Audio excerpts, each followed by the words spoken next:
hello, here we are yet again. Today, I'm so excited I couldn't get away from this game. Today, we're giving this one another go. Yes, we are in Act 5, I believe. We've opened the second gate. We, get to see what's in store. I don't know if we actually saved the, Lady Sophia, though. But, looking forward to this. Let's see if we can move this into visuals. But yeah, we're playing Horror at High Rook. Hell yeah.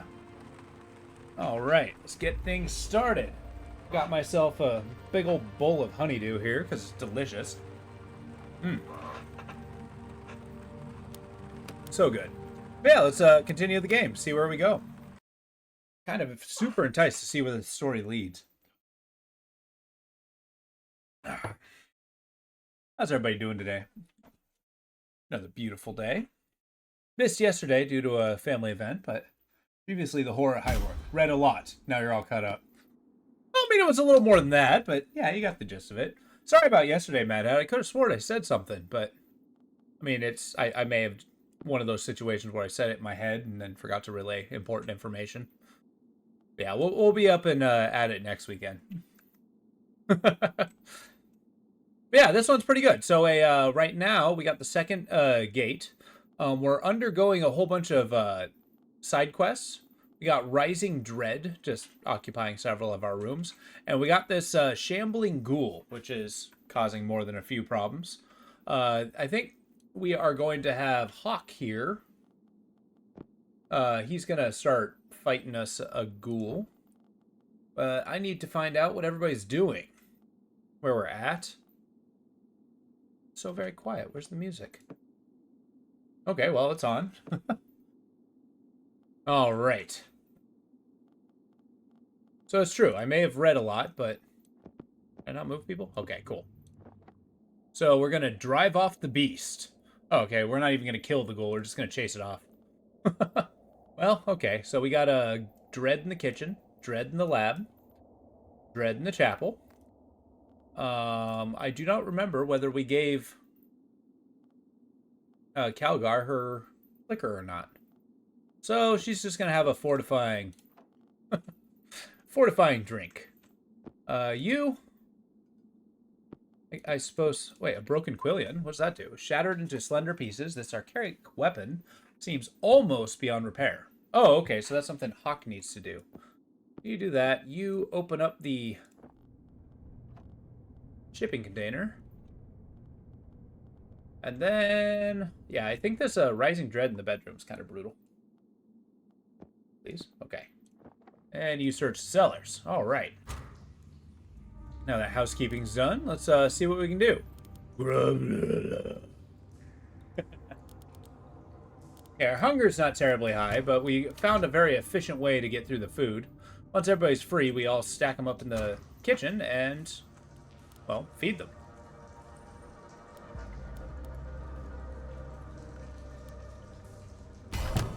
Alright, we got success for days. Oh, we gotta examine the cards. The well house. What was that thing? It seemed almost human, yet twisted into a horrible travesty of life. It has been driven off, but not for good. I can still hear its cries across the estate. The mechanic looks relieved, but concern soon returns to her face. But where's Sophia? She was supposed to have returned via the ritual. Did the creature emerge instead of her? Yes, Miss Astor. I think you're correct. It might even be that Sophia chose to enter the Shadow Isle herself during the rite. If so, she is now in Nibiru, in pursuit of her child. We may only be able to contact her again via further ritual. I believe that her replacement is some form of reanimated life. I have heard of such zombies, but I've never seen one with my own eyes. How does it still function? What magic lies in its blood? Calgar shakes herself out of reverie. It seems to have some connection to this place, though. A manor keycard fell from its rags as it fled. Oh, is that the housekeeper? Interesting. But fighting off beasts builds up greater insight. This one adds +2 to our learnometer. A slip of creased card dropped by the shambling ghoul. It appears to be a key code of some kind. The kind that's on the reverse surface is an image of a tear stamped in purple ink. Okay, so yeah, our machine shop's getting super packed. Got our moonshine here. Let's not forget that. Yeah, once everybody's hunger's at 50%, then we're gonna start using that. I think we're gonna take the opportunity for Mr. Atticus Hawk to build up his knife. Calgar, what can you do? How are we doing on herbs? Let's see if I can get another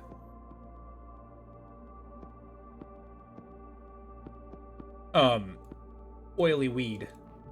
Yeah, you also help with herbs too. Sweet. And is Vitali, I don't know what Vitali can do. Got an inspiring tag. Actually, Vitali can get us at the school. See what we require here. This requires level 4, and this is 2. So we still need 2 growing insight to level up a character. Nice. Okay, good times. We'll hang on to this and get the show on the road. Whoa! The Shambling Ghoul got into the archives. Oh no! Yeah, but I don't want to fight that thing. I guess the Shambling Ghoul can sit there until we're ready. He doesn't have a timer, so... I like how we got him out of the cliff and we chased him into the house. Seems almost rude.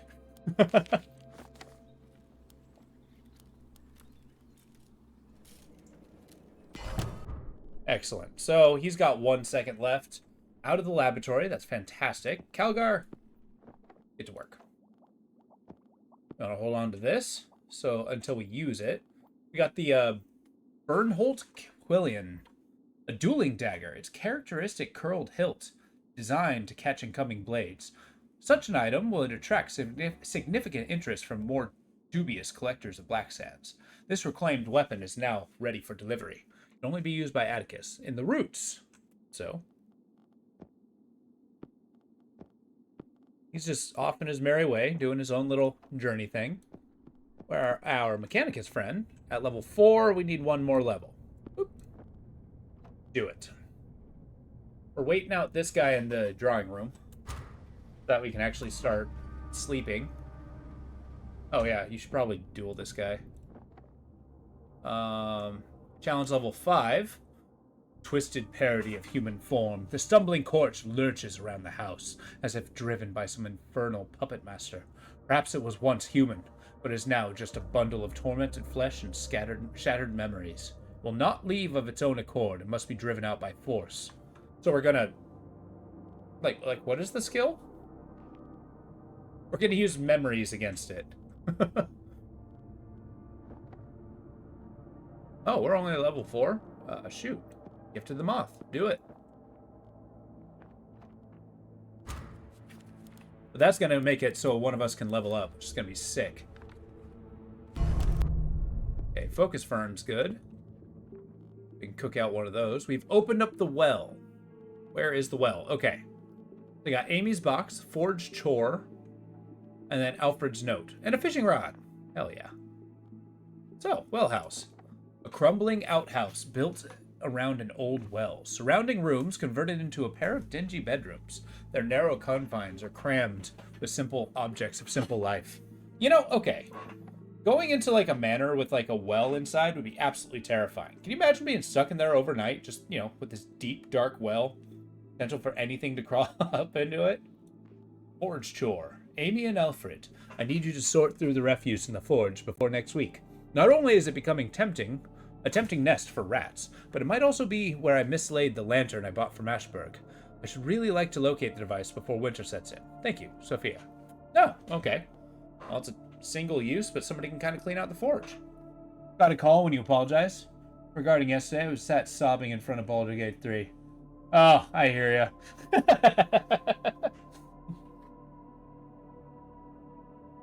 Nah, I mean, I'm sorry I didn't get the connection. I do run to play it, though. I look forward to finishing that game up. It's going to be awesome.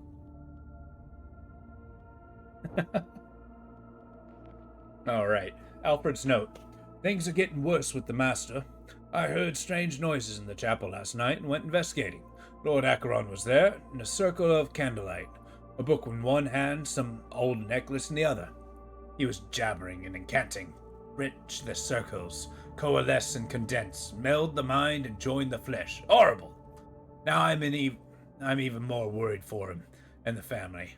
I do not want anyone else getting poorly. The master has been getting even more deliveries of secret materials too, ingots stamped with old-time ruins.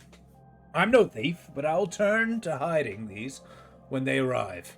I hope that if someone one day judges me, they will understand why I've done what I've done. Okay, I still think this shambling ghoul may be the caretaker. Of whom? What was the button to see the records? Here we go. Alfred, yeah. Yeah, we got 2 of his notes. Him just stealing stuff. Amy's box. A small dented lockbox designed to keep personal items safe. A simple, yet solid lock holds the contents secure.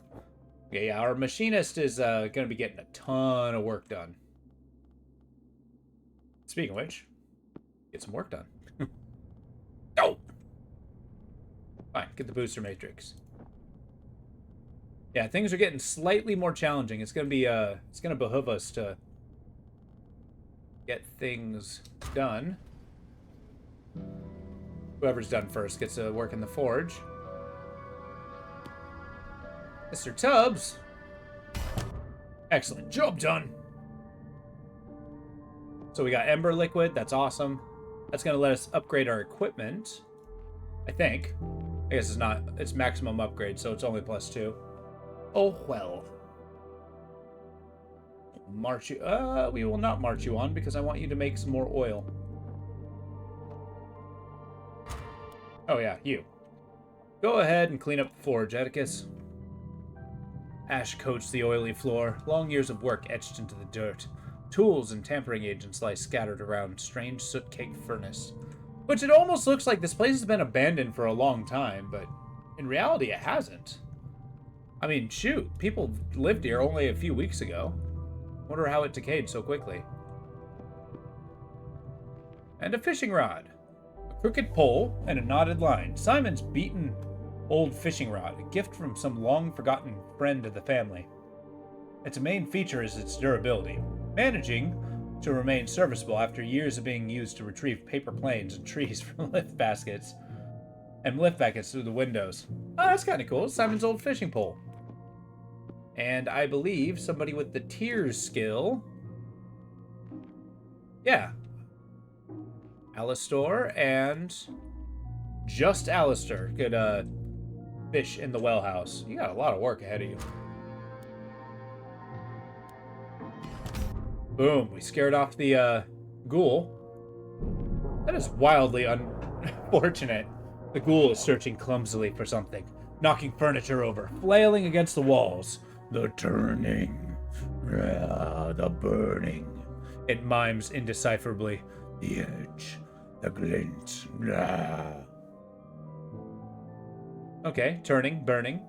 Why will this thing not die? Even if it would be a second death. Alistair shakes her head in confusion. It seems to be driven by more than just the will of its masters. We gotta find why it's currently doing this. Hey Atticus, you feel like fighting a ghoul? But once you're done there, Vitaly could probably use a nap. I'm saving the level up for Aster here. Start cycling people through the bed.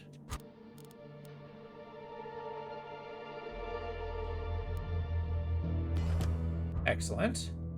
So we got all kinds of stuff. Oh, so we get to start hunting Simon's problems. This is Alfred. Shoot. Okay, so we got all these tasks. Amy's note.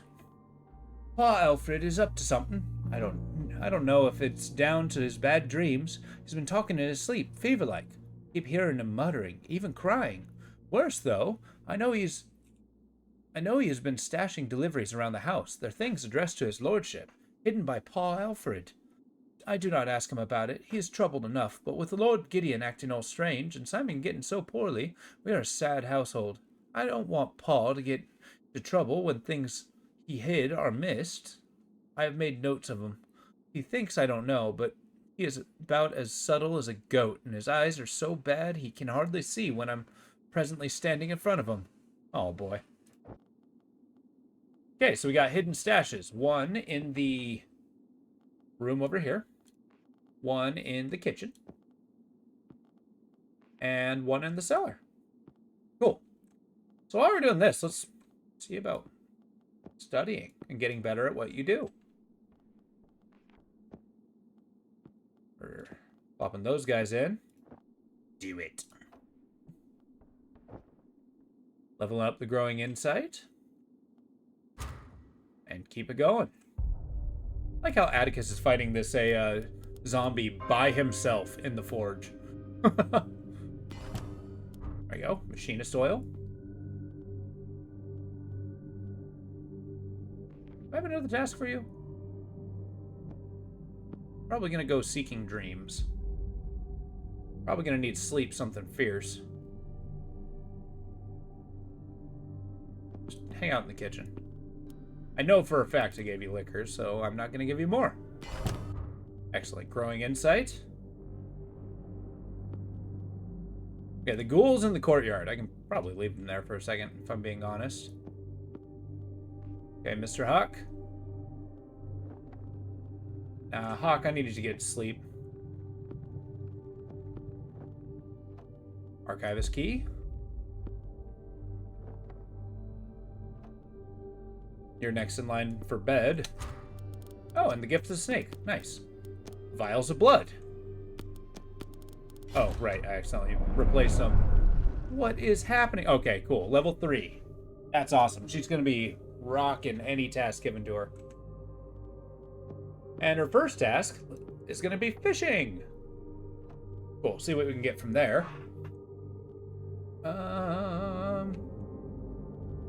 Once Atticus is done sleeping,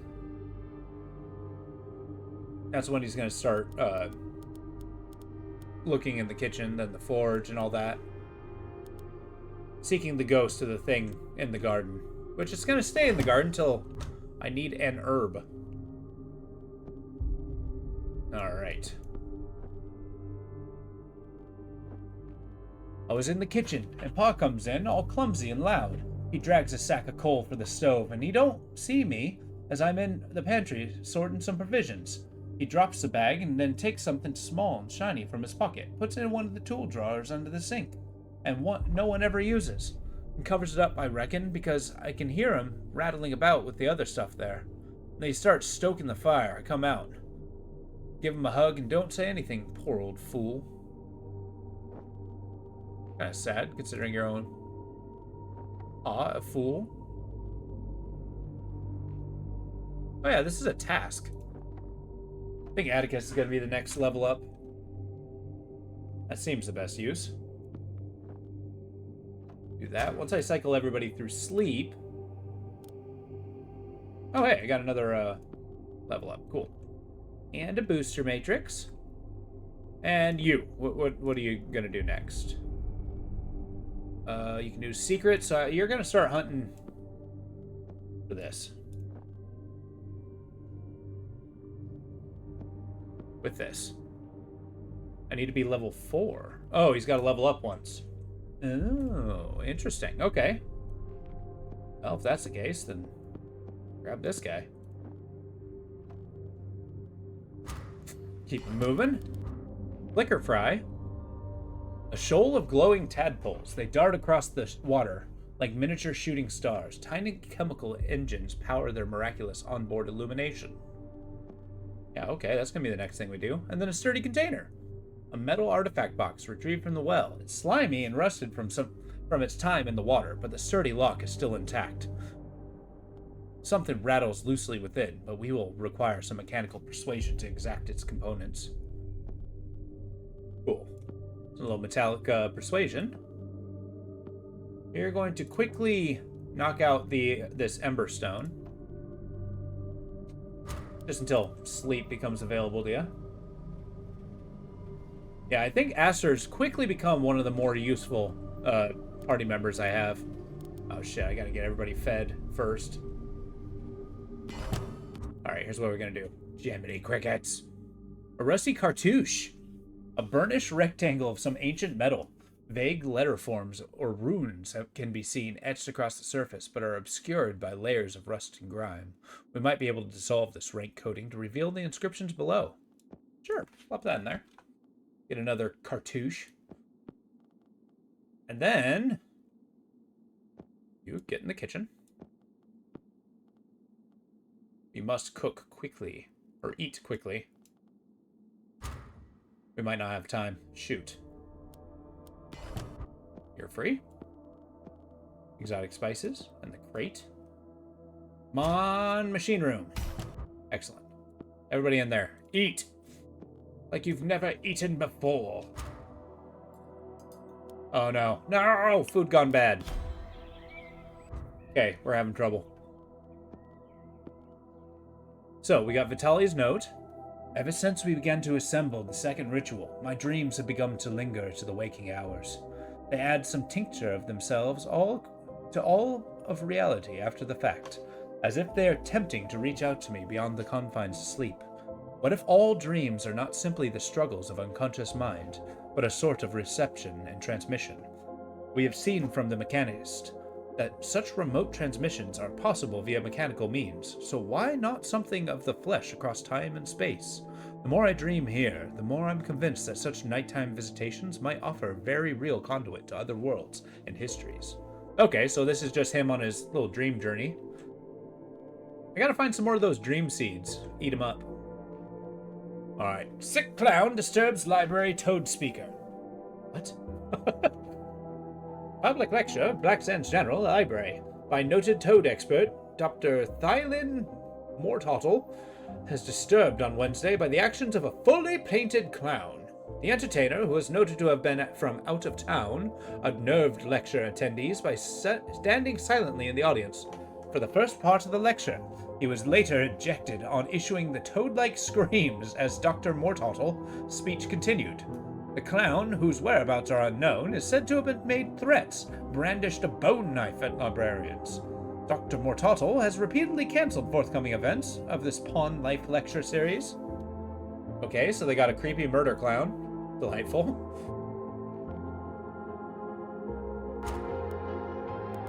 Alright. Music might be slightly oppressive. Well, hold up. Let's turn this up. Let's turn it down in my head, so it's less explosive. There we go. Cool. Everybody feast. And then Mr. Hawk is going to go hunting for some more food. I don't know if I need the spyglass if I have the telescope.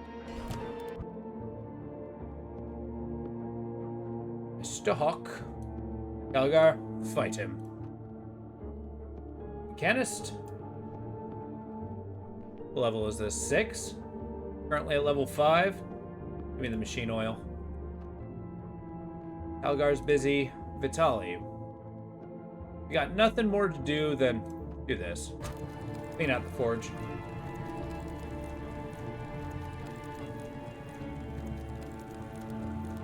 Now we're gonna get some cooking done to replenish our stock. This rations, though, is pretty good. It's gonna keep us going when we need to. That lid looks off-center, and it's because it has a spoon in it. Uh-oh. Okay, fine. To be reborn, to make anew, a scent of memories. The wretched thing stumbles around, hissing with rage. Lies, false songs, false dreams. Oh, well, okay. Good thing we don't have any secrets, am I right? Electrolamp. A miracle of modern technology. This handheld lantern produces its illumination through mechanical means. A small crank allows the user to charge up an internal battery, which powers the device. This allows the lamp to have near unlimited use. Just don't get it wet. With this to aid us, we should be able to explore further into the depths of the cellars. Cool, so yeah, before we had a little oil lamp, it just was not up to snuff. It's level 1, this is level 3. So, our next level is going to be good. Alfred's notes. Perhaps I am cursed. Since I've been diverting the Lord's deliveries, my dreams have been the most strange. I see them like vivid plays upon the stage. Visions! I see a lady, a right pretty lady. She is outside the house, just sitting solitary in the courtyard. The Song is her name. I just know it. In the dream, she looks like a chanteuse. I don't know what that is. From Wilkins, and another fancy city place. But there is something about her eyes, and her dress, it shifts around like water. Last night I saw her. You're saving them, she told me. I tried to speak, but I could not. Perhaps I cannot speak in dreams. Bring your words back to us, she then says, and the world will be set right again. I want to get close to her. I know what it means. But damn Tubbs woke me up jumping on my face. Tubbs is probably like a psychic medium in a way. Okay, Calgar's note. I've always been concerned with diseases of the body, but what we see here makes me wonder if the true malady is one of the world, and just as sickness is a derangement of the system of the body by introduction of some alien antagonist, so our own world is sickened by the presence of things which it must respond and react. Perhaps, when it's all done, we should look at what might make our world more resistant to corruption. If a person must eat well, then to see sunshine and keep themselves active, then there are also habits that the world as a whole must adopt to protect from decay. A philosophy for defense of our realm. Indeed, I must strive to remove my own poison from my life and habits. Oh, is she gonna try to quit drinking? Why, good for her. I'll go extract illumination from tadpoles. What that means, I do not know. But we're going to do it. We can level somebody up. That's going to be Alistair here. Wink. What's this? The eroded... Oh, Amy's note. I found one of the things Paul Alfred has been hiding. It's in the box with this note. An odd metal block with old writing stamped in it. I don't want him to know I found it, and I don't want us to have anything to do with it. I'm writing on it is all old and smoothed out, but it gives me the shivers. I'm going to put it in the well in this box so that we can forget it's ever here. Maybe Paul Alfred will forget about it. I hope so. He's getting very vague recently. He keeps going on weird late-night walks, mumbling to himself, peering around as if he's looking for someone. Okay. Eroded cartouche. I need secrets. Okay. A burnished rectangle of some ancient metal. Vague letter form or runes can be seen etched across its surface, but they are blurred and smudged with the passage of time. Careful study and interpretation, we might still be able to tease the meaning from the text. Alright, cool. So, you can be our secret combatant. Need level 5. Worry not, we got tea. Alright, so that's going. That's going. You're going to get yourself an education, Astor. To truly dwell amongst the brilliance you do have. You've already gotten an education, Astor. Cool, so we got some meat. I guess the next one's going to be Hawk. Get right smart, Hawk. And go here. I feel like putting this in the same room of the ghoul looking for it. I like to imagine Vitaly walked in here. And the ghoul was there just holding the... where he's holding the cartouche to start studying it. And he's just like, oh. And then he's going to use secrets to fight it off. Probably like shouting profanity or some sort of eldritch incantation.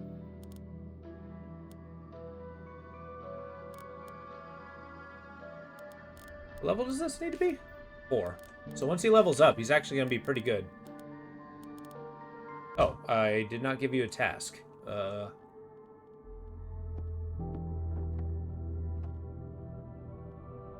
did not want to open the crate. Okay, we're going to try to salvage this.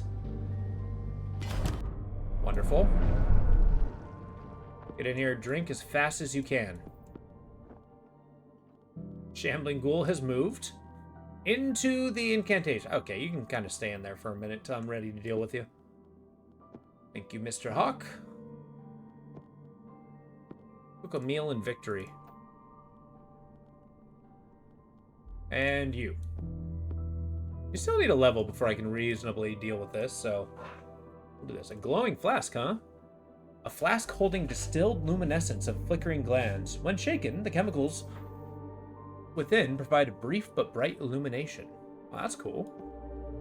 An upgrade for this. Got a chemist here. Alright, what are you going to be doing, Vitaly? I need another level up thing. It's cool that I got very specific people to do very specific things. Oh, shit. Well, that's not good. I forgot to let you sleep. Crap. Yeah, I know you failed. Sleep. It's the best you can do. Yeah, I need to not forget the survival stats. Level 6. You're currently at level 4. I mean, it's cheap. Why not? Get a chemical worksheet and a catalytic powder. Go. What? Okay, maybe you need to level up at least once. Level 5. Get that. A guarding guide, delightful. Let's go on after another one, and using some magic power. You have cooked a meal, delightful. I want you to do your thing, actually. Continue your quest. An old rock stairwell twists downwards into the honeycomb of vaults, caves beneath the house. Rotting crates, rusting stashes line the damp tunnels. Excellent. Now, depending on the reception of this game, I might actually give some other more reading-heavy games a decent shake. Excellent. Sleep mends many wounds. That's fairly hard to say, as it turns out. Oh, yeah. Well, if you're gonna do this, might as well prowl it up.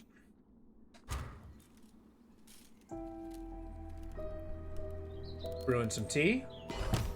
Excellent. The dulled poignard, an aristocratic blade with a curling guard. It has been tarnished with age. Its sorry state hides the exquisite construction of a valuable antique. If we were to re-burnish the weapon and return its shine, it might be worth a great deal. Oh, but there happens to be a ghoul in there. The thing staggers with it about the chamber, howling like an injured bear. My home now betrayed. Ick. Sweet moonlit eyes. Anger burns upon its empty sockets. Wait, I'll recognize that voice. Atticus' fists bunch and his eyes narrowed. It's Alfred, the groundskeeper. Part of him is still in there, trapped, angry, wild with fear. On hearing his name, the ghoul howls again, launching itself at Hawk, broken fingers clawing in the air. I mean, that just fits, right?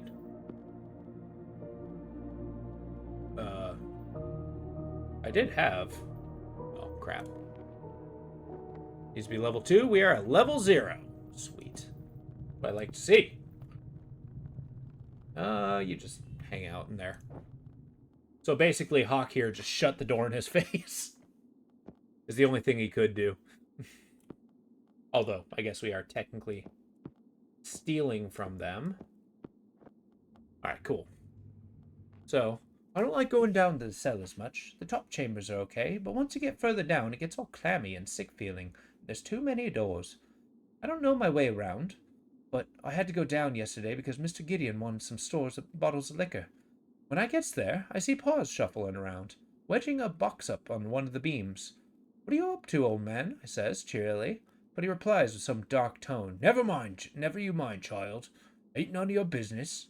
I felt all taken aback, but I says nothing and carried back my jaw. But I did remember the joist, though, where he put the box on top. So she remembers where... Oh, I need another, Yeah. Boy. She made a note of where this thing is. Okay, when you're done cooking, just do your thing. Okay, we got somebody else who can level up, and I think that's going to be Vitaly here. Convenient, even though his use is rather limited. He's almost too specialized, in my opinion. Most likely a kind of character I tend to make. Excellent. So we got some tea. That's going to be handy. Got some more fern. Less handy now that we have tea. What do you do? Now that you're doing that, you quickly do this. Oh yeah. We got an oil bud, which we can actually get to work on. I'm gonna be searching in here. I'd been making the beds and rolling up the old linen when Pa comes in. He looks all nervous, looking over his shoulder and like someone's following him. He tells me that he heard the Lady Sophia calling for me and that I need to go see her sharp. But I know he ain't telling the truth here.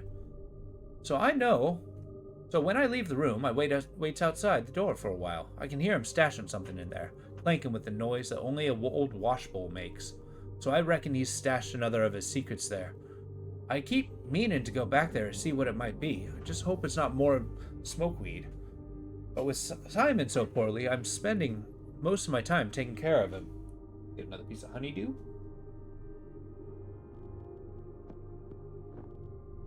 Ooh, we need a little...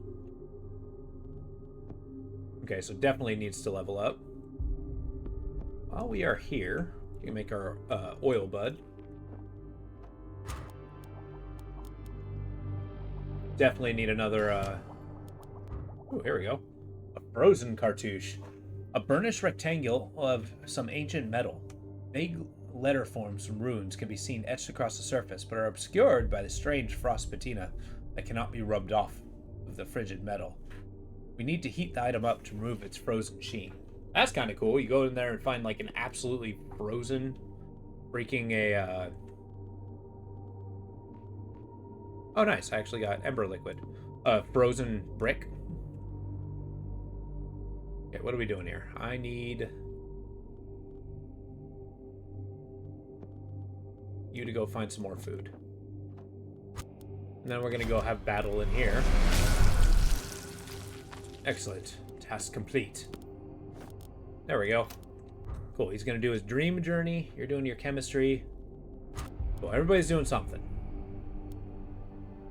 Okay, Hawk's going to need a nap sometime soon. You can get some more fishing done. Machine oil. Delightful. You're the last one who needs a, this. Well, no. It's fitting that Hawk fight this guy. He recognized him. He locked him in. Hawk just needs to, gather his, bravery and just kind of, you know. Okay, pet the cat. And go after him. Like a savage rabid beast. Excellent. And eroded. We got 2 of them. Excellent. It's time, Vitaly. Your study has taken you to a new turn. Yeah, we need 1 more. Challenge rating 7. That's insane.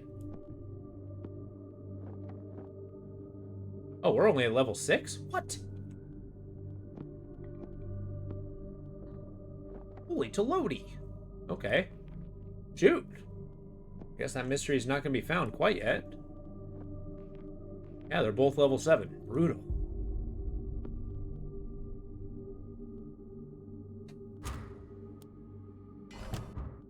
Not a dog at all. What a ridiculous statement. Alright, where did I put oh. So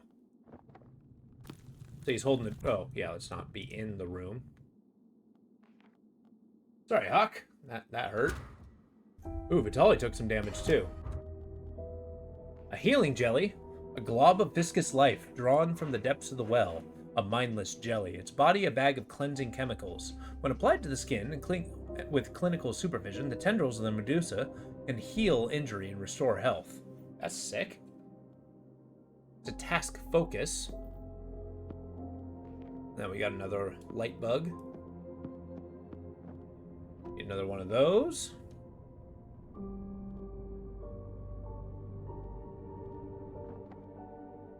You cannot quite do this. So, here's what we are going to do. Where's Hawk? Where did I give him? Okay, he's not doing anything. Get in here. And heal, I suppose? Okay, he's gonna heal himself.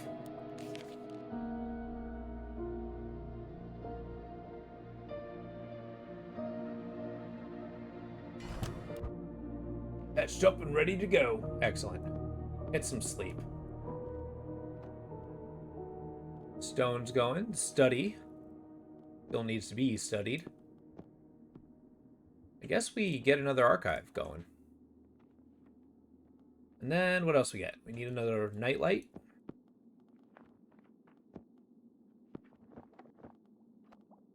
Use up all the fish we got. Delightful.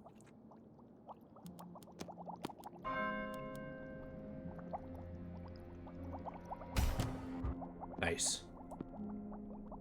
Got the ember. And next we need... Did I need something in particular? This needs the forge. This needs the forge. Cooking. That's what I need. Get in there.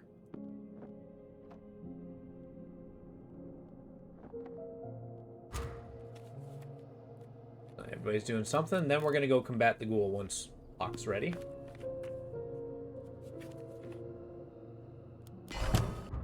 Okay, glowing flask. Great. Gift this. Good. You. Go. Drive off the beast. It's going to lead us to being able to level up once again. Okay, Calgar is going to sleep next. Vitali here. Gonna be healing himself. The healing draught. Route. Excellent. You would think Vitali would be the one who has the least sleep, him trying to hide in dreams as long as he can. But such it is. Okay. Ollie, on the other hand, is going to go search the cellars with the high-level one, the electro lamp. Yeah, Vitali needs sleep as well. Aster's dealt with a little bit of madness, which kind of sucks. What are you going to do? Get fishing. Processed everything we can.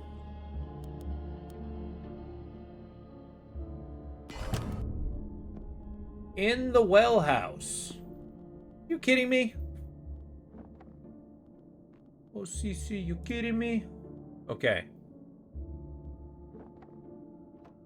Please combat this guy.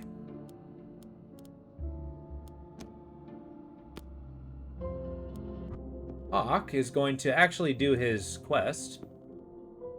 But he's not, because he doesn't have the skill. God damn it. Ah, fine. Go on a hunt. So we got ember fungus, which is good. And then scrubbing salts. A single-use batch of caustic salts. It's hard to tell if their cleansing bite has been improved or hampered by their storage in the briny cellar alcoves. We can use this in the well house to make things cleaner and clearer. Oh, okay. So we can clean the well house to use it better.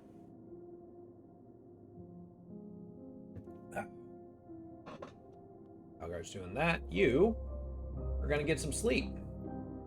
Go on your dream quest.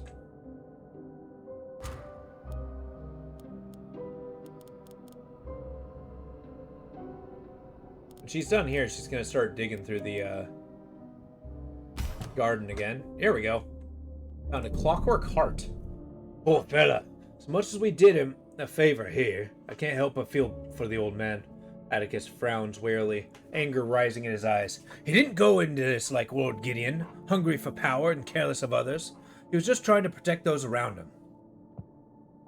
Yes, a sad end indeed. I wonder how long this resurrection would have lasted, even without our interventions. There appears to be some internal motor that keeps the corpse running, an augmented heart of sorts, wasting a sinew intertwined with metallic bands. However, it was engineered. This thing obeys no natural law. Aster grips the clockwork heart in her fist, its surface still slick with darkened blood. I've had enough. We should send this evil machine back to Nibiru. Show them that we cannot be held back from our mission. Wait, what? Oh, it's an incantation. We just literally send it. A human heart, gray and shriveled, bound in strange clockwork mechanism. It was retrieved from the remains of the shambling ghoul. It beats the funeral somnolent tone. Give me a sec. I need to find out what somnolent means. Somnolent.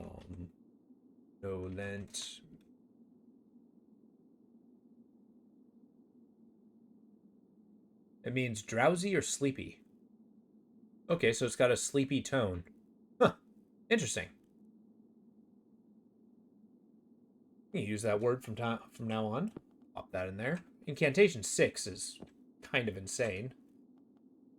Pop that in there. Plop that in there. Once Calgar's free, we're gonna be doing that. Yeah, let's do the well house.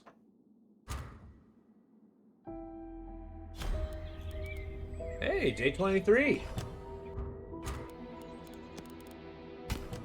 Got some meat. We got the Ember Stone, which is good. Sleep restorative. The Ember Shard. Once the well house is free, we're going to do that. You are going to level up. Wink. And what? Where are we? Dig up stuff. And you... let's do that. You can probably find some cool stuff. Meow.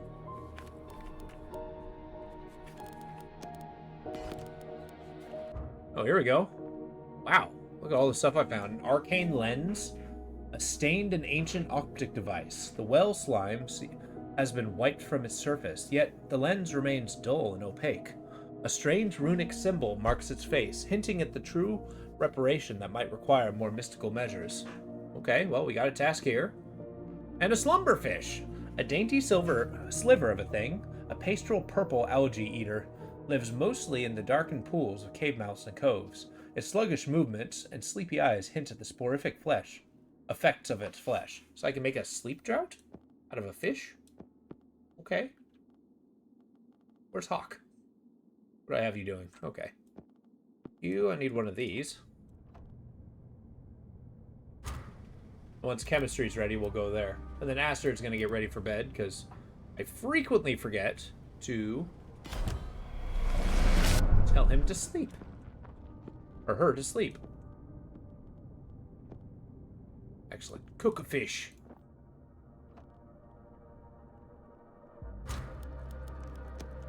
Fantastic. Now that we got that, are we of the correct level? Yep, level 6. Let's get it. The rusty cartouche.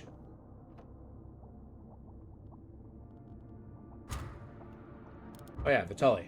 What you up to?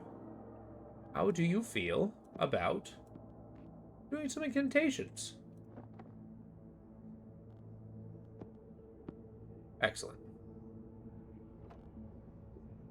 I'm gonna send a ritual of the heart, for better or worse. What kind of ritual? I do not know.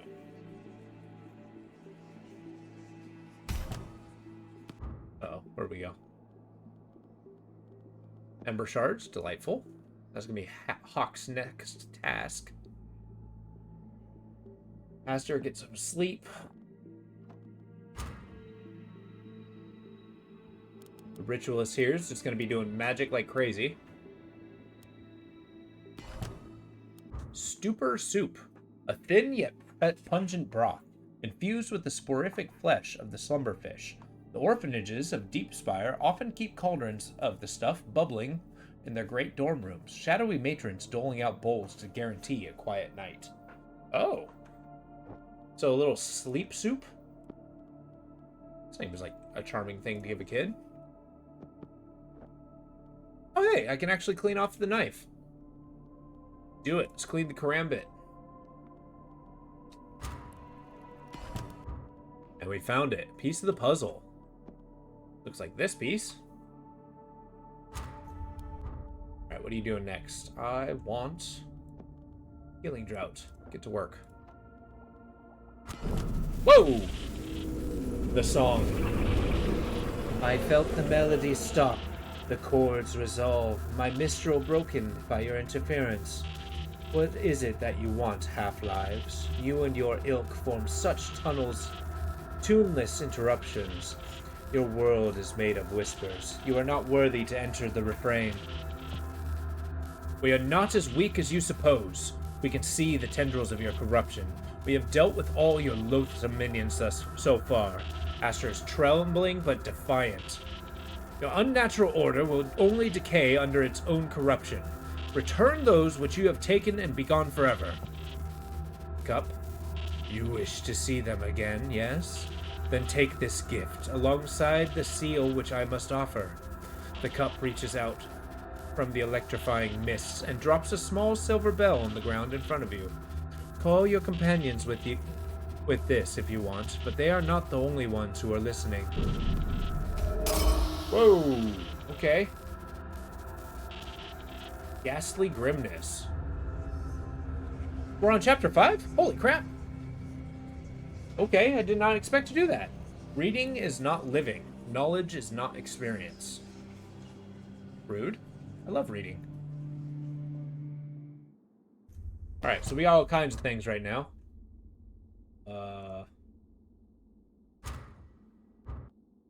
There we go. The beckoning bell. A corroded and chipped handbell. Seems ordinary, yet vibrates in the slightest touch, as if resonating with occult energies. When rung, the uncanny chime echoes between the worlds. This item can be used to summon forth visions of lost souls. But beware, ringing the bell will cause significant damage to the wielder's own sanity. Ooh, I'm gonna ring the hell out of that.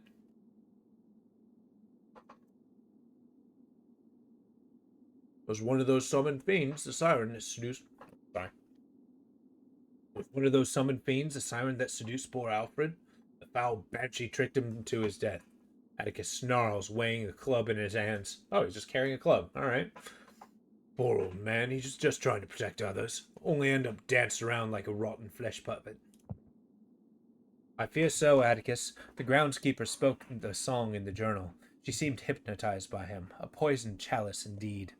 Calgar shakes her head sadly, as if our earthly temptations are not trouble enough. Indeed, the demons of the second circle are drunken deities, delirious and deviant. Vitali folds his book closed and frowns. They delight in exploring pain and cruelty for their own amusement, which makes me wary of this gift they were giving us. Yeah, but we also got a seal of Nibiru. Wink. Now we got 2 of them. So we got the, we enacted the opening eye. We've also enacted the seal of Nibiru, of the chalice. We got all kinds of things. I'm going to hold on to this and not do anything with that right now. Chapter 5 indeed. All right. What is the next task? So we got this. Got a knife coming up next. And that's level 2. Well, we might as well actually go on a journey, so you do a hunt. Slept. Nobody's particularly mad yet, or particularly injured. I don't even know what I want Vitali to do right now. There we go. Atticus's report. It pays to turn over every stone and rotten estate. The old cairn on the hillside held one of them knives. Thick with mud, it were. I don't think anyone else could even tell what it was. He certainly didn't care when I said I'd chuck it away. Even then I could see it was something special. They don't make 'em like this no more. I cleaned it up, of course, all shining and sharp now. I'm good with knives, like my paw. And it's a jambaya. A curved dagger... Jesus. A curved dagger of exquisite design, hailing from the golden crescent itself. Its calligraphic form holds a dull golden sheen, more a ceremonial accessory than practical weapon. Its jambaya denotes an owner of significant standing. This reclaimed weapon is now ready for delivery. So yeah, it's a Atticus here is just smuggling as many rare knives out of this place as possible. He's like unstoppable in this regard. Are there any like busy tasks you can do? Mysteries, memories. See if you can actually improve with your mysteries now. Now you're at level 3. You can't. Right. Just hang out in the kitchen, I guess. Or in the dining room. You can heal. I guess I don't really need anything else. What are you going to be doing, Calgar? What do we got? Oh, that's what you can do. Yeah, hunt the cellar. Sensation, roots, dream, substance, mystery. Oh, best viewers.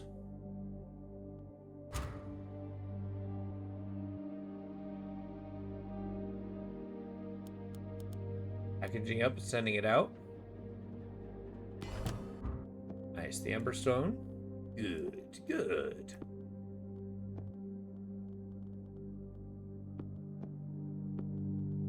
Get one of those. Actually, you can just start fishing. Do that task.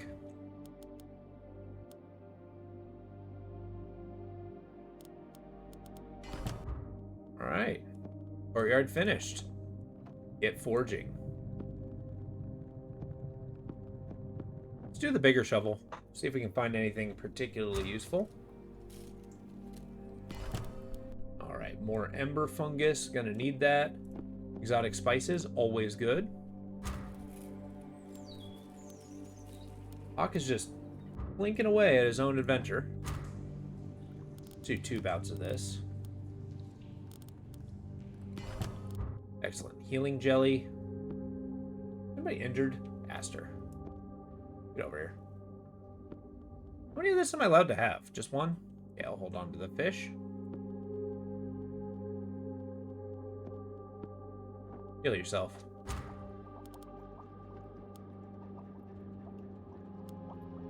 I do like the idea that this massive manor, everybody's just going about their own business. A restored noble's dagger, intended for display rather than use. Its slender blade shines again with remarkable luster. As part of a set, it could command a high price. This reclaimed weapon is now ready for delivery. Oh, hello, missus. On the ritual offering. I don't really need a lot of those. Alright, go on your way.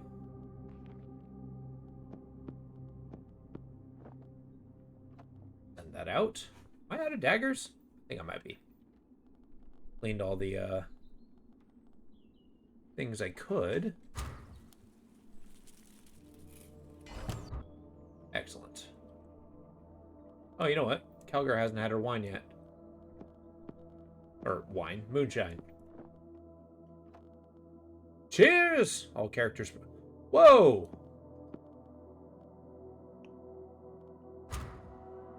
So everybody gets drinks. Alright. Alfred's note. I spent the metal runes. Spread the metal runes around the house in hiding places. Amy caught me moving one, but I do not think she saw what I was doing. I'm not sure what I did has helped for the curse, though. Simon has not returned from Black Sands. Sophia seemed to have vanished, and the Lord's still down here, chanting. My own dreams are also becoming more like nightmares. The song was in my dream again. She stood on her own cliff top, her eyes shining out bright like moon. She sung for her darkness. She wants me to bring her the runes. Then she can cure Lord Gideon's madness. She can protect us, shelter us, she said in the dream. I have started to hear her voice in the day. I'm afraid of what might happen. Interesting. Mr. Mouse number 3. Mr. Mouse could hear muffled voices from beyond the walls. The visitors were here. He heard them fiddling with the door, trying the doorknob, and prying the lock with their strange tools. Eventually, he heard them come inside the house. Mr. Mouse scurried along the little corridors and the walls of his home. Footprints of the visitors wrote a message in the ash from the riverbank, but Mr. Mouse could not read it. He was just a mouse. He could see the shadows of the visitors moving about in the other rooms, quietly searching. They were seeking for the great king's dreams. They must not find him. Mr. Mouse had an idea. He was trying to place something irresistible in a trap. Interesting. I wonder where the Mr. Mouse story's going. Okay. Hawk can use a nap after this. For a long day of cleaning knives. Excellent.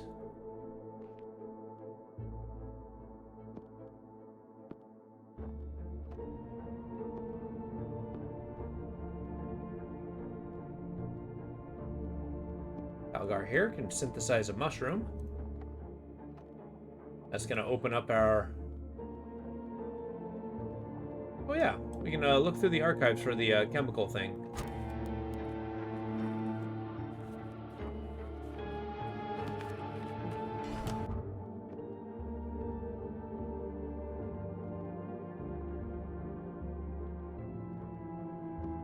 Let's turn him to sleep.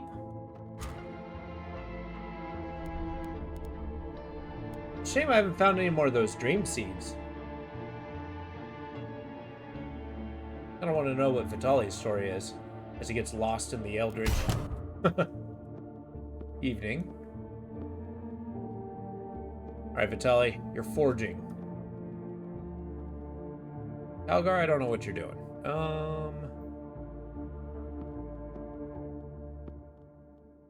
What will I have you do?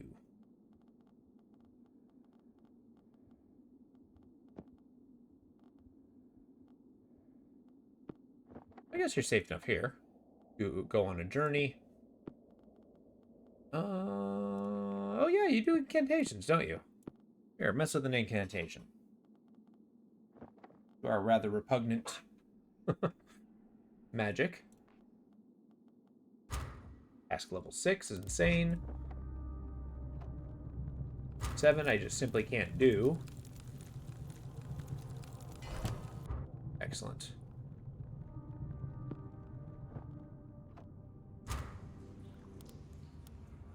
Better get up now, I suppose. I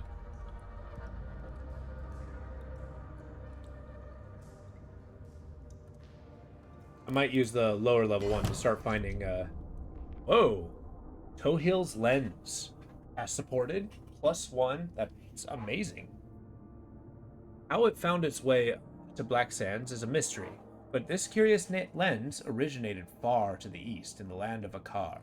It was stolen decades ago from the great statue of Os by Tohill, a notorious thief and gambler. It is rumored that Tohill scaled the great effigy while drunk and prized the left eye from the ancient marble sockets. That's like a D&D character.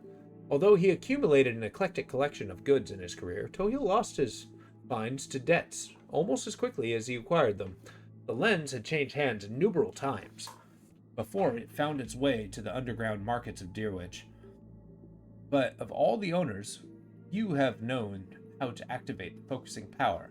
It is said that only an Atlaxian spell is able to clear the cloud from its glass and allow its use as a powerful affix for lanterns and luminaries. Okay, so it's just a better forge. I think I'm going to work towards leveling this bad boy up.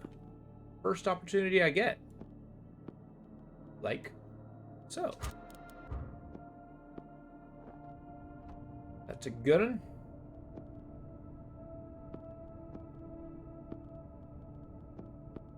Excellent. And now, question is, do I try the bell? That sounds like a nightmare. I mean, I kind of have to, right? See if it gives me a level up. Sure.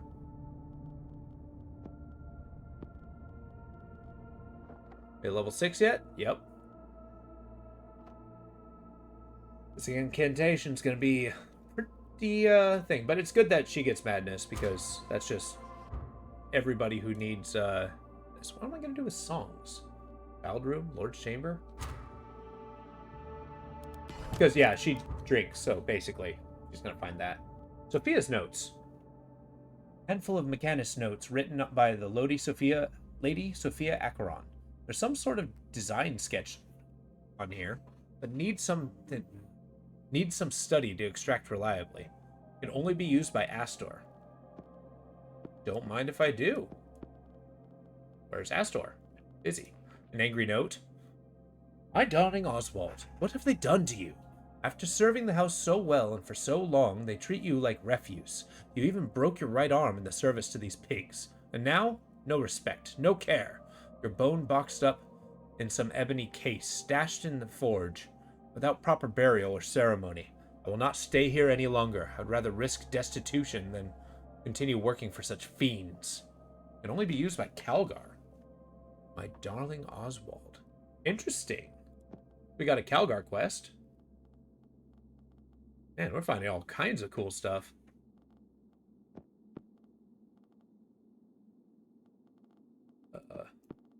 We need one of these. Then after this, we're gonna try and get a feast going for our friends here. Mysteries. Nope, that's Astor's.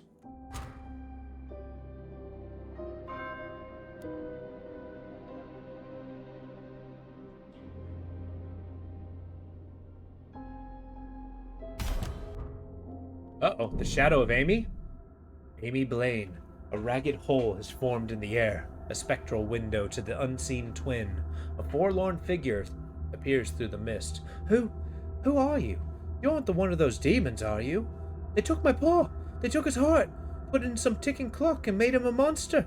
I tried to follow, to protect him like he protected me. Slow down, child. We can help you, but first we need to know how you got here. Vitali paces the room, scratching his head. Where are you now? Can you describe your surroundings? I'm in some deep hole made of this stone, an evil stone. My eyes slide off of it, and I swear it's whispering. The grand shadowed vault is half visible behind Amy as she stares trance-like through the summoning rift. There's writing on the walls too, but I don't understand it. Oh, it's probably because I finished the bell. But I don't understand it. I wish I'd used the book Pa got me now, instead of shoving it under my bed. All will be well, Amy. Atticus looks perturbed, as if something in Amy's manners or features stirs a memory. You ain't expected to be able to read this evil tongue. In fact, it's best that you can't. It's because of these cursed words that we ended up in this mess. Amy looks around in dismay, but she can hear but not see. I just followed him is all. A lady. I thought he was engaged in a tryst. But then, they both vanished, and I followed and... The image dissolves under a flickering mote. Did everybody run to Nibiru? They all have a reason to run there. Oh, okay. Now that we got this, need another mushroom. Okay, you, go through Sophia's notes, please. So that's that. That's the ritual there. Jesus. This is awesome. Algar. Did I want you to dig roots? I don't think so.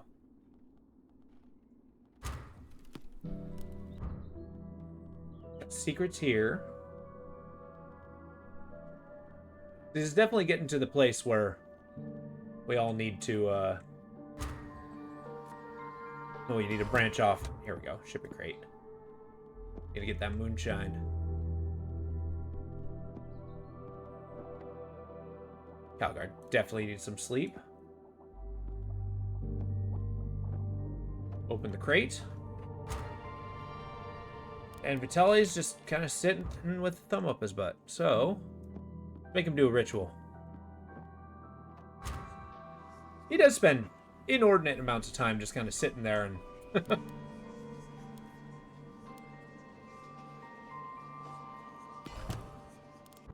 Gift to the moth. Awesome. Gift to the Rat. Also awesome. Sophia's Blueprints. An architecture of ideas and electricity laid out like geometric atlas. Some sections are blurred or faded, like lost paths that peter out into the page. Let us hope that we can extrapolate from annotations to fill the gaps, build whatever device is being described. Alright, so you're just gonna invent a machine, no big deal.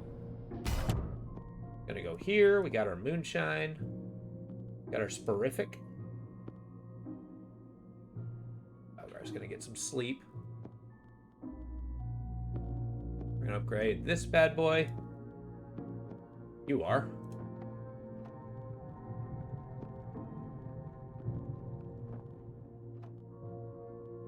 You are going to... What are you gonna do? You're gonna wait in the dining room, preparing dinner for everybody. Oh, get in the dining room.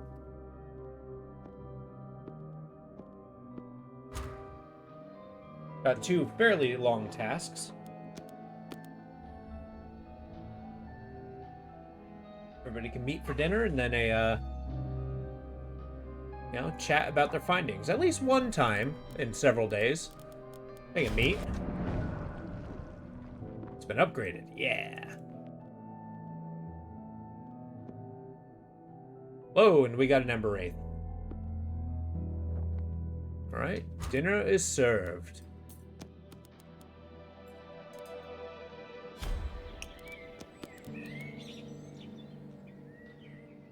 Not a good meal, but it's a meal. That's the important part. You go invent something. You go down here.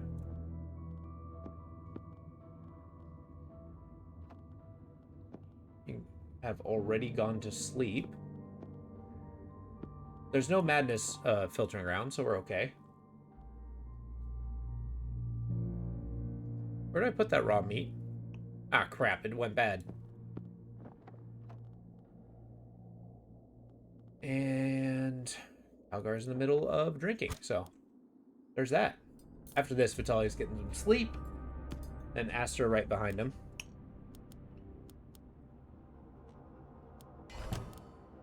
My old friend.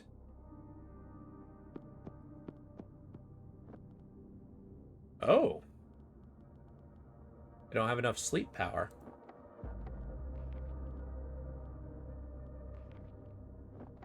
Oh, it's no matching card. Oh, okay. This is not actually a sleep task. Noted. Sitting there just kind of poking it, hoping it would do something. Alright, so what are you going to do, Calgar? Oh yeah, I need to wait for this Ember Wraith so we can deal with the angry note. Actually, if that's the case... How did I get the rock? I didn't. That was the answer. Hang out in the chapel. Ponder this.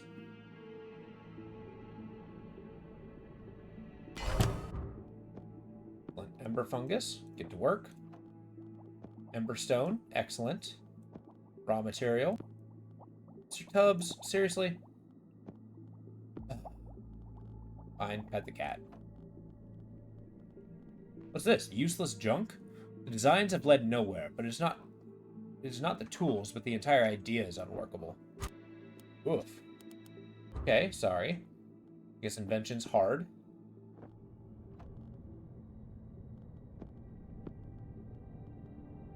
Well, I get some sleep.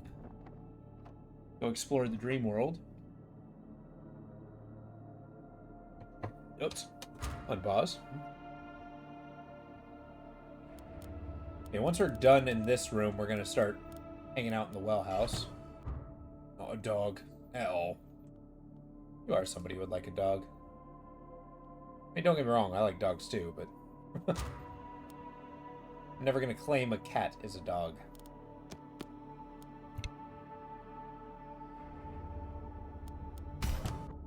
Excellent. We got the Ember Liquid. Stone's coming up right behind. Man, we need that Ember thing gone. Okay.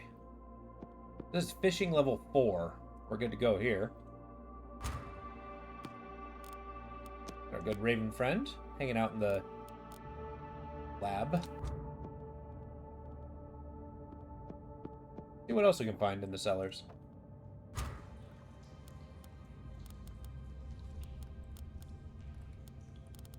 Come on, Ember Wraith. There's an angry hot spot.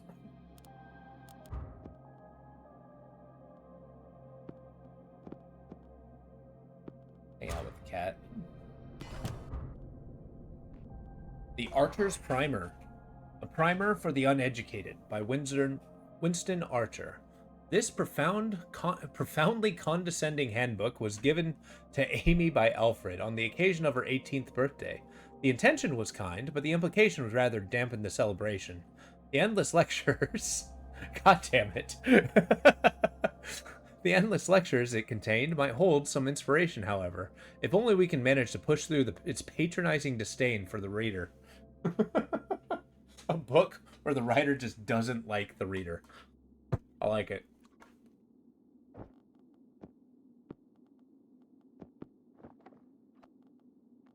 What the heck is this book supposed to do?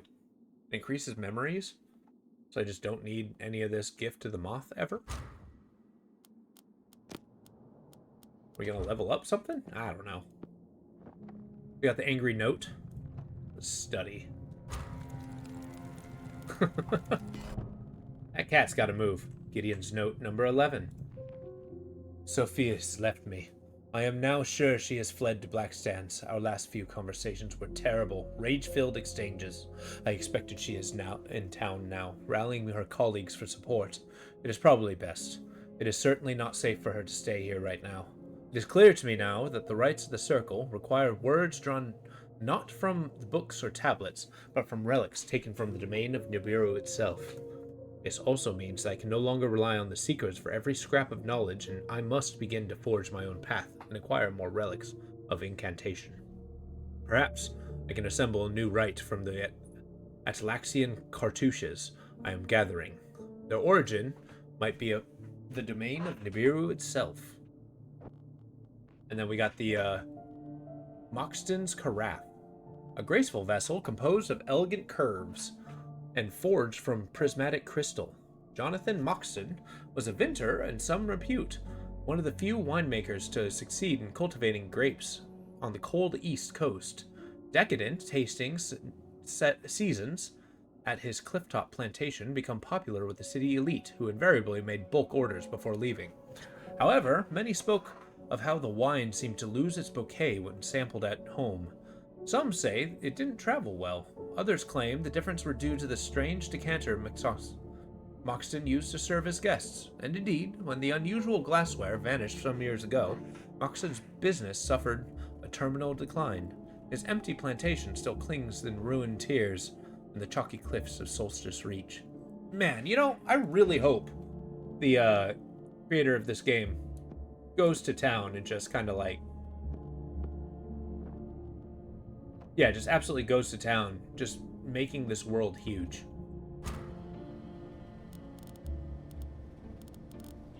Oh yeah, and you're, what are you up to? I have a task that's not this. Task support.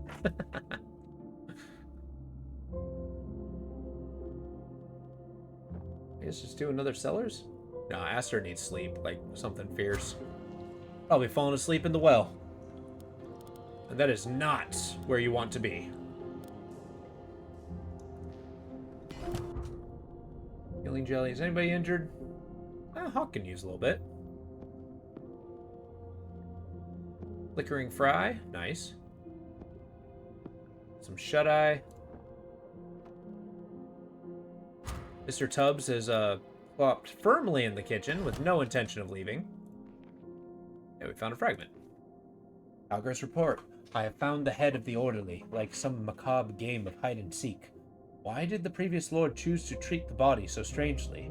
I am sure that there is no medical justification for the dismemberment. The post-mortem notes in the archives leave me with more questions than answers.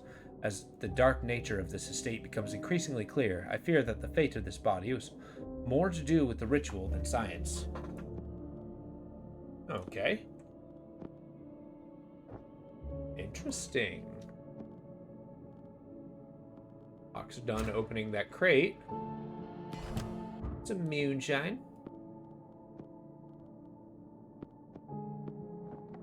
Fill yourself up and just kind of slather that jellyfish all over yourself.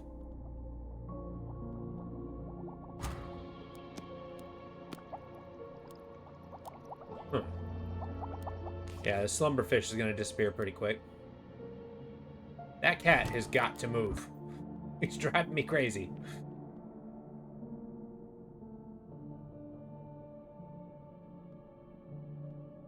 Aster is sleeping. Hawk is coming up behind.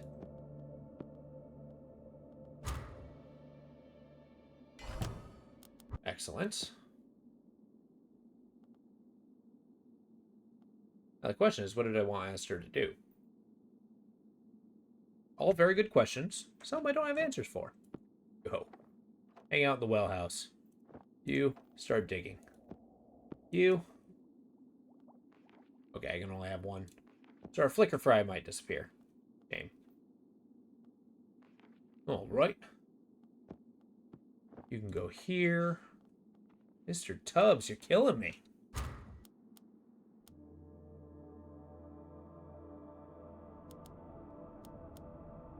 Now we're just going to keep hunting as best we can.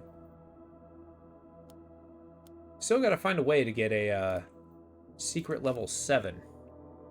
Man, absolutely nothing in chat. Not even cricket chirps. Yeah. I mean, it's a busy Sunday. I'm pretty sure people are out.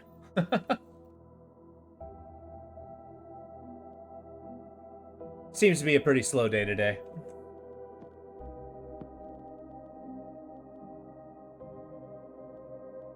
We're all out. I like to assume so.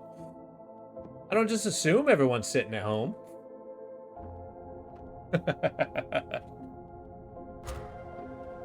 Now, what do you think? Is this a, I mean, this game, it was fairly popular on Saturday, but I can totally see how it's not everybody's cup of tea. I'm going to be perfectly honest. I'm mostly playing it because I want to play it. Maybe get something visually stimulating. Well, what have you been up to all day? How's the day been treating you? Oh, finally, the freaking cat left. Okay, got on wish list. Nice. Oh, good, because I mean, like, this story, I can't imagine it having a ton of replayability, but the story itself is really cool. And just, like, how it plays is nice. Errands, yard work, chores. Nice. Today was a good yard work day. Had a, as I mentioned, I had family over, so, you know, today was the day I tried to cram all my errands in. Thank you, Hawk. Our food's gonna go bad now.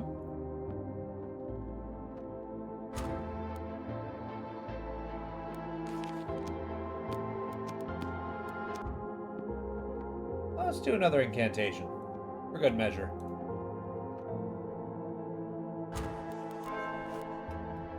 Have you made progress with Expedition 33 yet? Or have you gotten towards the end? Who is injured? Calgar. As Calgar is an alcoholic and cannot do things without being injured. Task there.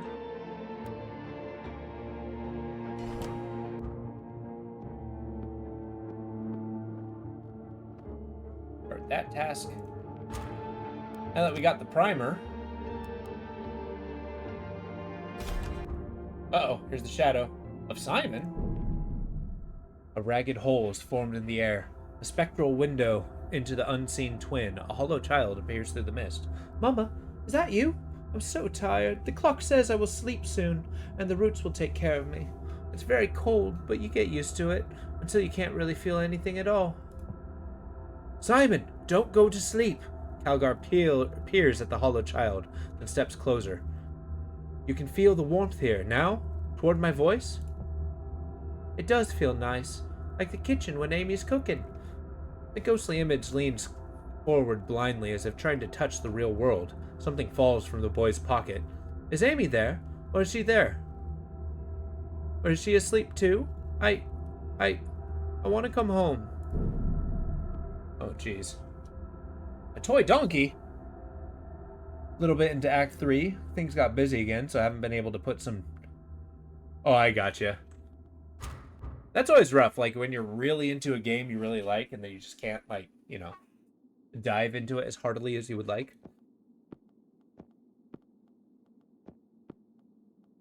A ragged cloth donkey, threadbare and thin.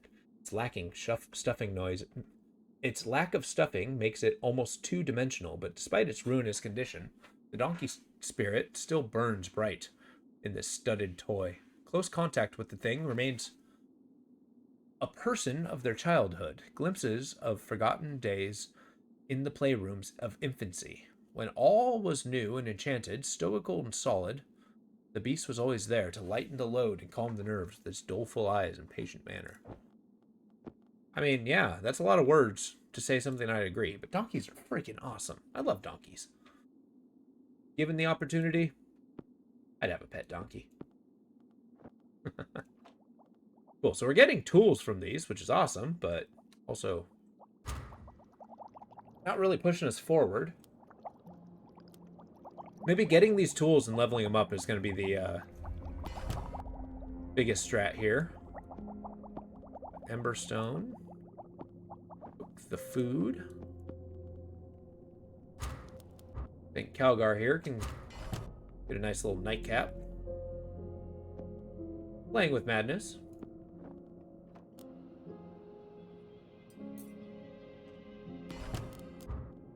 Have you found a favorite boss yet?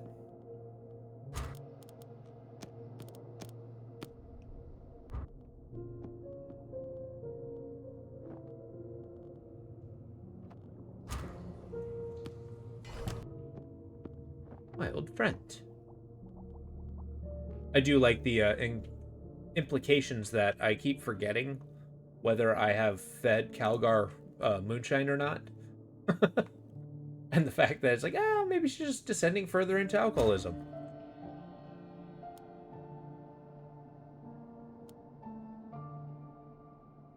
And we really do got to find... There we go. Get more fishing done.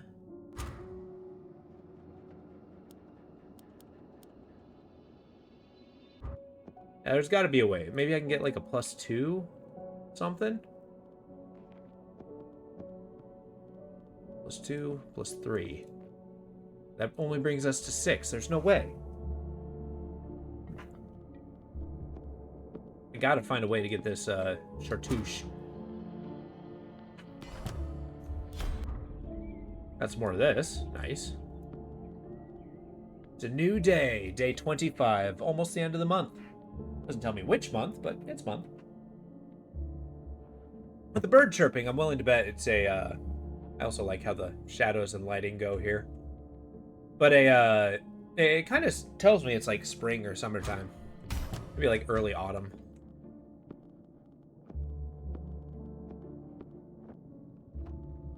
Make a better bottle.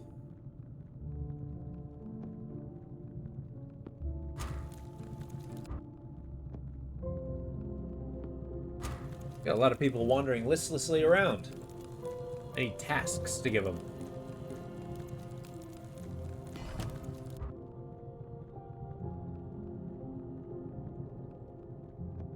Get some sleep, Calgar. I know it's Caligar, but meh.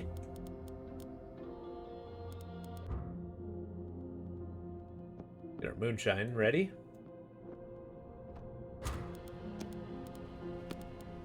Nothing, huh? Well, that done it. Got our Ember Wraith in there. Now we just gotta hunt yet again. We got that, and so that's gonna give us the mushroom, and then we got the Ember, which is gonna give us the thing, and then we're gonna build up the donkey. And no, that's not a euphemism.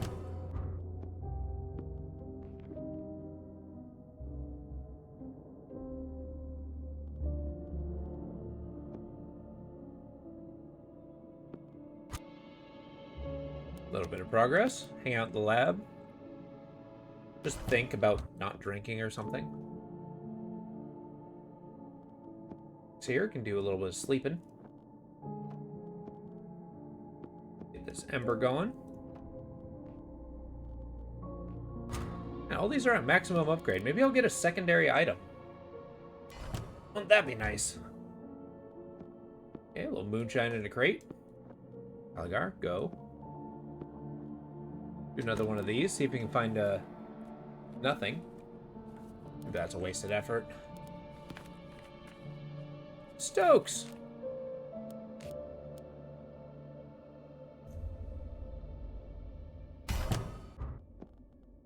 Time to get up now, I suppose.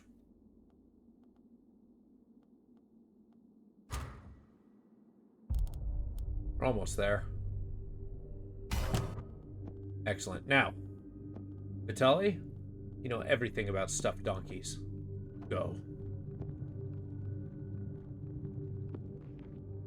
While we're here, we can get another one of those. While we're here, we can get another one of the rocks prepped up and ready to go.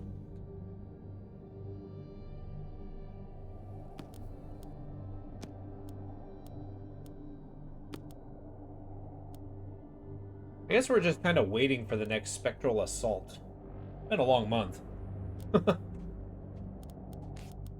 Calgar's here. Let's see what it takes to level up. 6? Okay, that's brutal. Another Ember Wraith. The donkey in there. Get this. Got raw food. Ember Stone.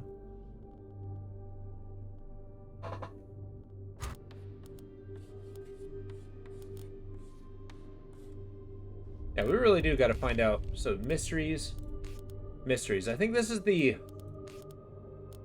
biggest minus I have. Like, trying to find the means to level up. I think it's time to use the bell again.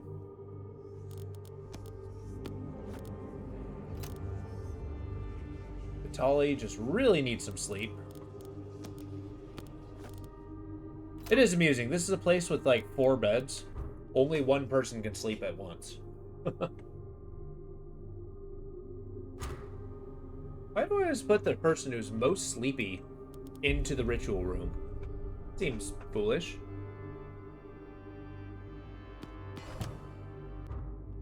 Echo of Despair. A doom-laden tone echoes back from the void. It reverberates through the room, singing with madness. Well, that's not good. 2.3. Another Ember Wraith. Well, while we're here, we'll just keep digging the cellars. Hang out in your room so you can get some sleep.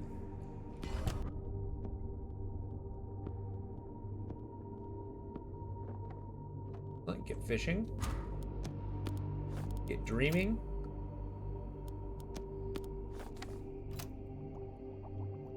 Echo of Despair's got to go.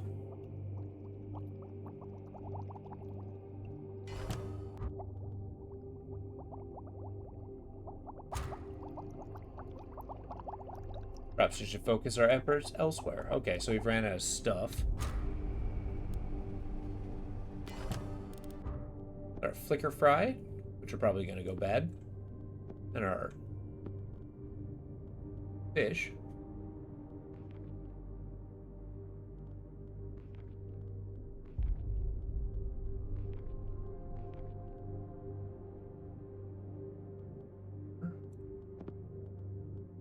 Got at least 2 points.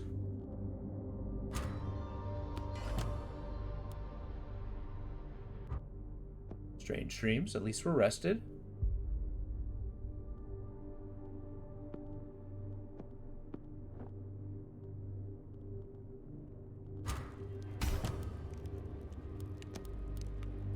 Excellent. I'm a little bit stumped on how to proceed. It's 2 level 7 things, huh? I might be overthinking something obvious. Shocking no one. Not these 2.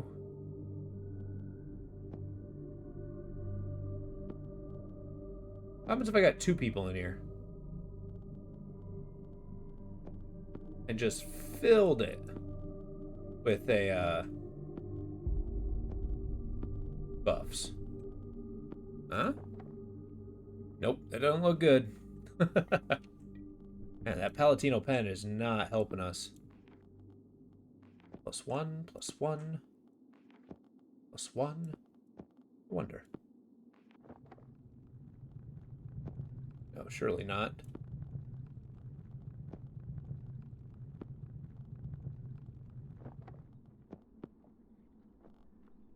Maybe I'll find a +2 something or another.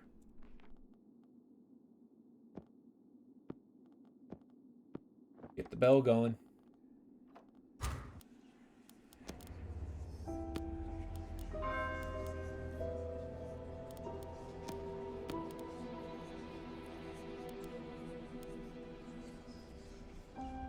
Dolly's just dealing in madness.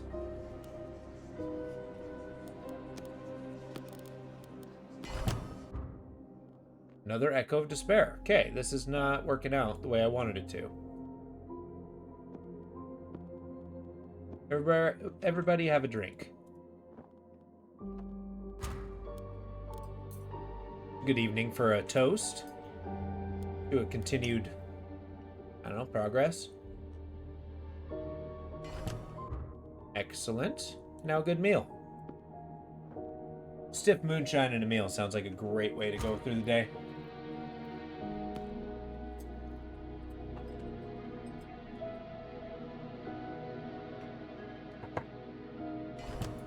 Excellent. Blech. Apparently, Atticus didn't like that.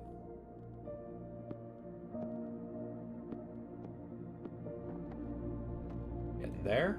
Keep hunting. Best you can do.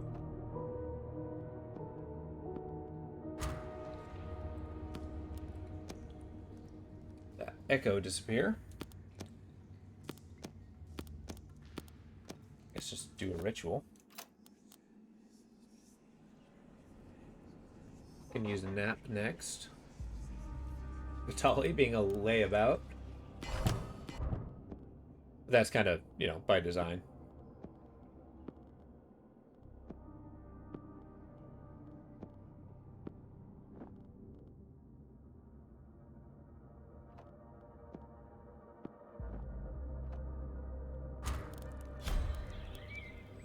Alright, another day. Another thing that I need to explore. Now the question is there an activity that I have that I don't recognize?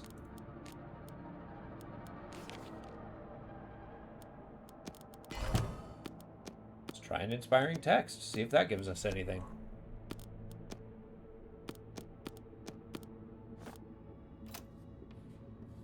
Okay. Basic meal.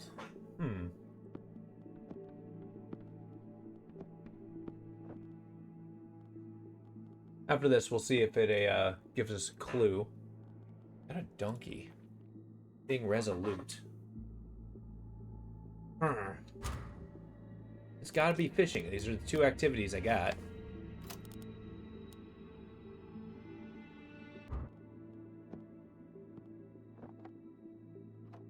Sure, you go through the archives. Maybe somebody else digging through there will yield new results.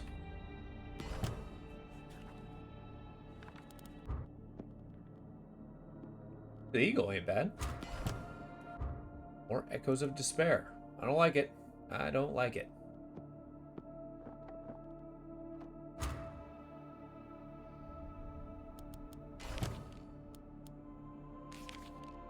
Focus our efforts elsewhere.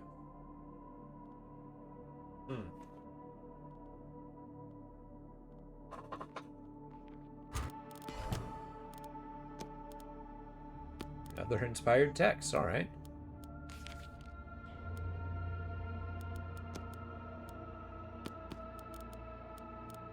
Now, it may be a task support, however, okay. I can't force it to be an actual thing. Riddle me this. Where is Vitali?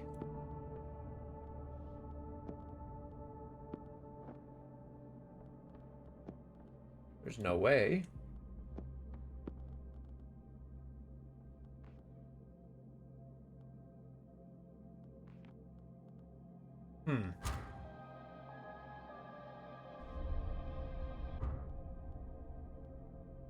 What to do, what to do. Upgrade.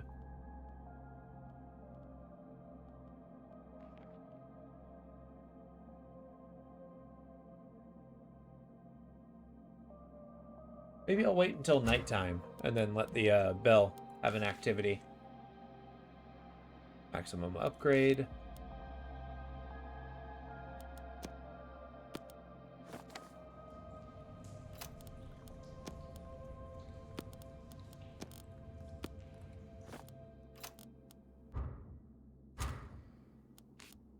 Well, Tubbs, is this you?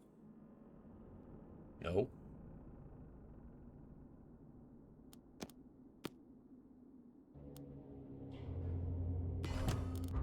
Oh, I got a shipping crate. That's cool.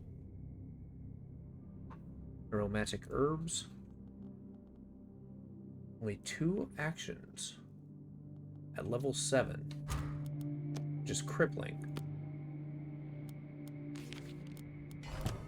Maybe some of my items have dual purpose, and I don't realize.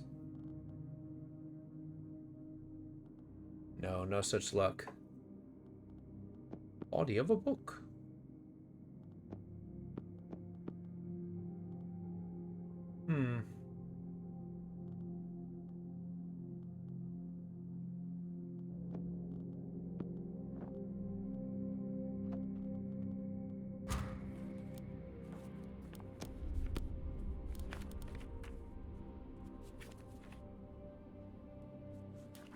Well, it's nighttime. Maybe I need to drive somebody mad? We're going to do that. Vitali is going to be our guinea pig, of whom I'm going to keep using the bell till he goes mad. Then we'll see what that does.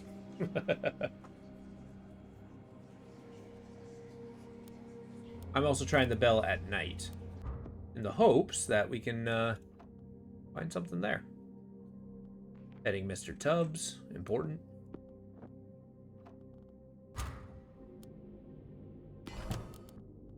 Another echo of despair, huh? Hang out there. Open the crate.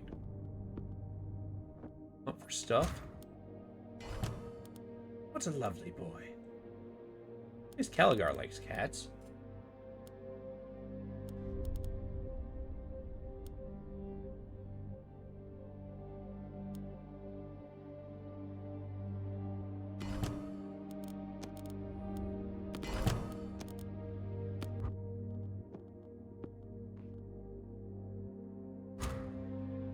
On Vitali. A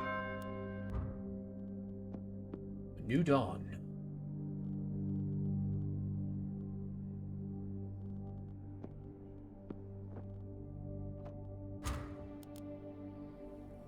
It just occurs to me that Atticus here, big mighty man that he is sleeping with a stuffed donkey.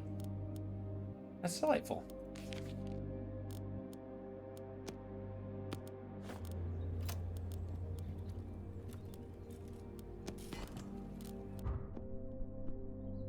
Another one of these.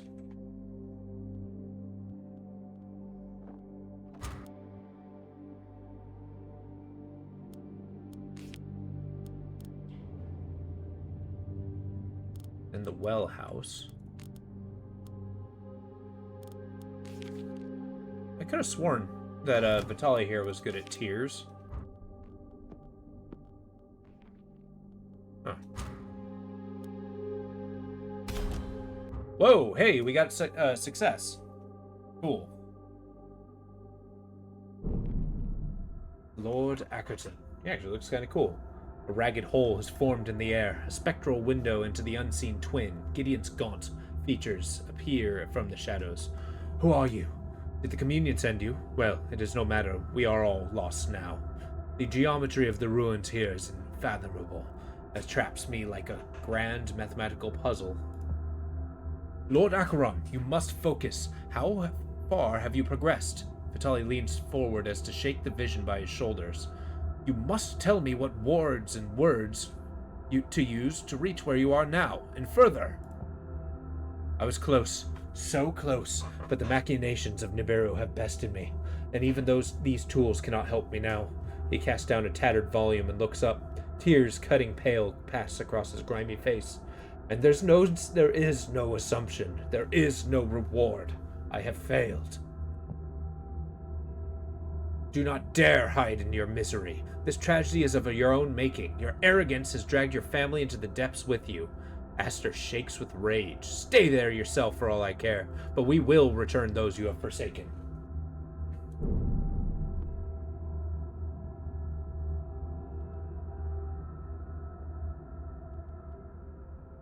All right, sacred geometry. Now we're talking. Take some studiousness. Get out of my head. Okay, you can use a little. You can use a little something. Cool. So let's take a look at this sacred geometry. Point, line, and plane. The intersection of myths and maths. This tome holds revelations in geometric truth.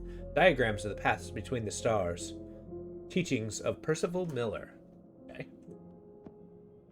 I think that's going to be Aster's goal. Or not Aster, sorry. Vitali's goal. Hawk has slept.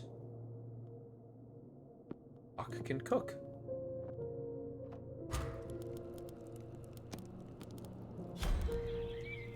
Ouch, it hurts.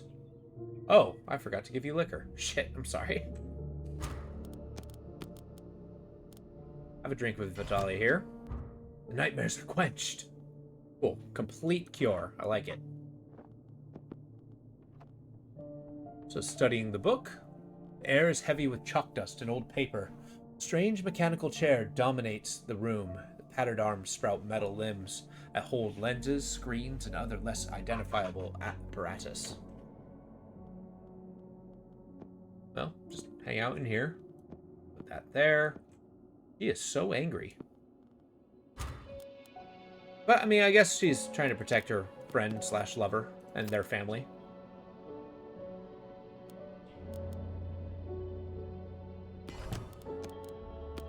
So I can't blame her too poorly. I'll put this out there so I can fit my crew in to eat. Aster, when you're done, you're getting some sleep. Vitali is never allowed to sleep. Oh, we got Circle of Lore. Or just Circle Lore. The circles demarcate realms of being. In a sense, our own world is a circle too, albeit one far outside the direct influence of that other place. To exist under a particular circle's influence is to inhabit a particular set of rules, which the circle calls reality. Entities native to the circle cause chaos when they move between realms. They ignite a clash of realities. Such transportations bring aspects of the domain they are defined by with them, like backgammon pieces appearing on a chessboard. Oh, okay, cool. So it's the act of summoning these guys is what causes the chaos. Well, I get some sleep. Good study. So yeah, we got the book and the primer, so everybody can study this. Remarkably condescending book. Okay, Calgar can heal herself after this. Dolly's getting sleep now. Aster's gonna be close behind.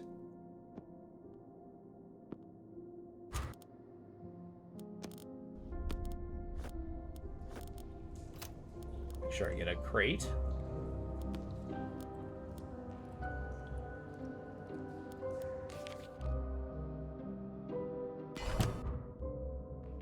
Oh, the top. We got a fragment.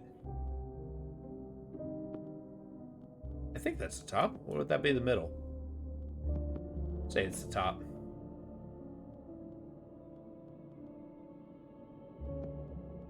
Gift to the snake. Remedy yourself. Everybody takes a turn in the school. Everybody. Even Hawk. Opal, how you doing? We're working our way through chapter 5. We fought off the ghoul, which was the butler, Alfred, and then his daughter ran off after Sophia, and and then we actually sent the clockwork heart. Okay, sorry, that's a whole bunch of random stuff. So the ghoul we fought off. Once we killed him, we got a clockwork heart, which was inside of his body. Turns out the song did that, so we did a ritual to send it back to Nibiru, and then she gave us a bell. The bell lets us call our comrades, which they keep giving us tools, which allow us to continue our ritual to the third circle.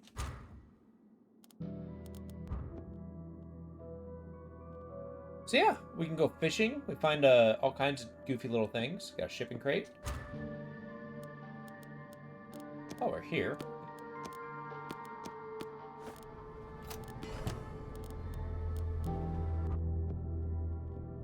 Alright, we just keep studying the sacred geometry, huh?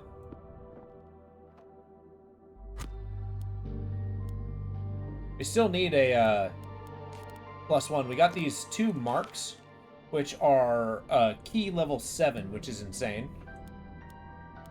Because I can only get up to level 6, which is a bummer.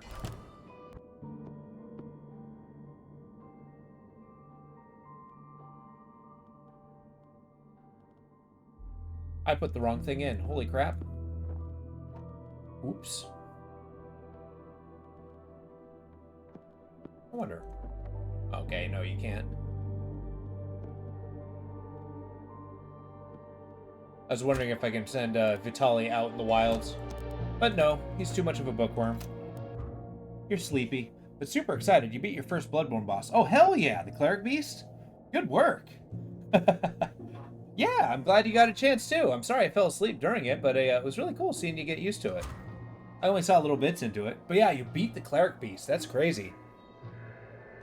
That I gotta say, that game looks really hard.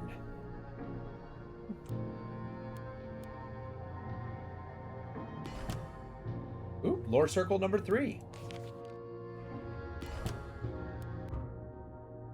Like our own solar system, each circle or loop of Nibiru is the orbit of some strange land. Biomes of uncanny design host their own strange fauna and flora.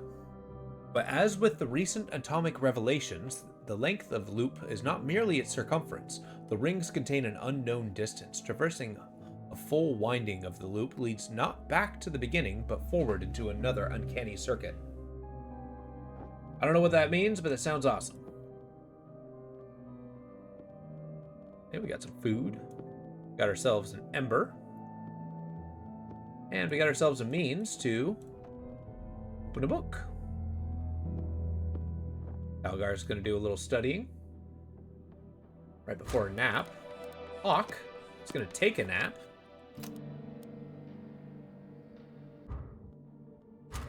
Vitaly's just going to hang out in the kitchen, like you do.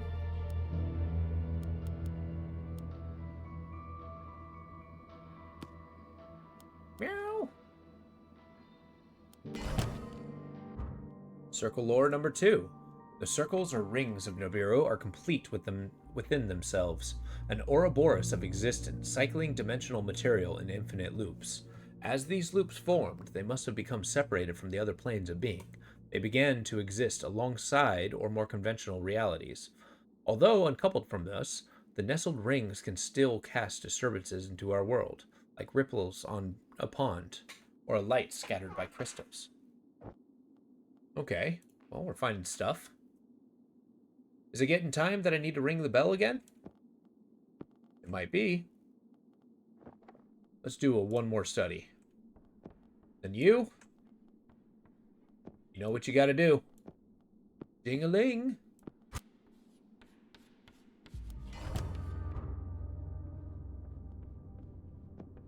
What a lovely kip. I'm gonna hang out here with some moonshine. Once Calgar's done studying, we're all gonna have a little drinking party.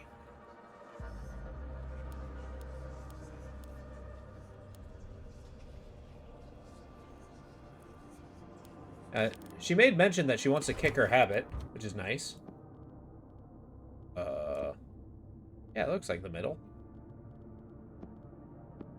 Hang out in there.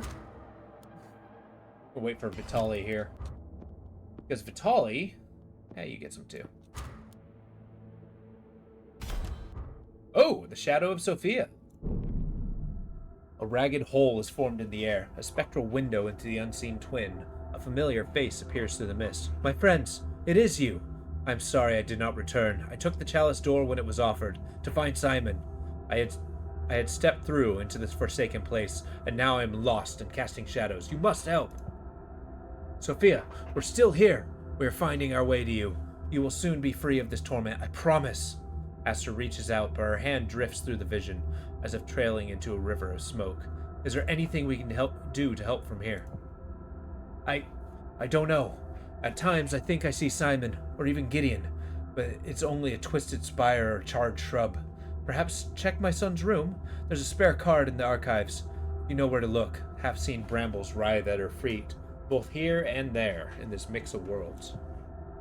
You must endure, Lady Acheron. We have almost breached the third circle. The higher authority of Nero begins. Vitali clutches the book with fervor. If we can pave our own mastery of their words, your captors must surely bow to our wishes. Okay, so we gotta find the key. I know, this is definitely an oh dear situation. Let's everybody have a nice drink. Guidance from a ghost. The phantom image of Lady Sophia told us to visit one particular shelf in the archives. Over here. At level 6, which is insane.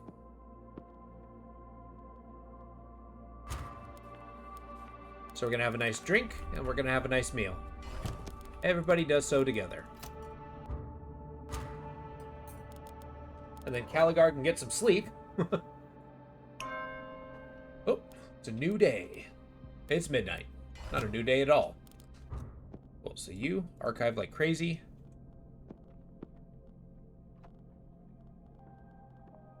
You take a nap. You replace the moonshine. And then you replace the crate.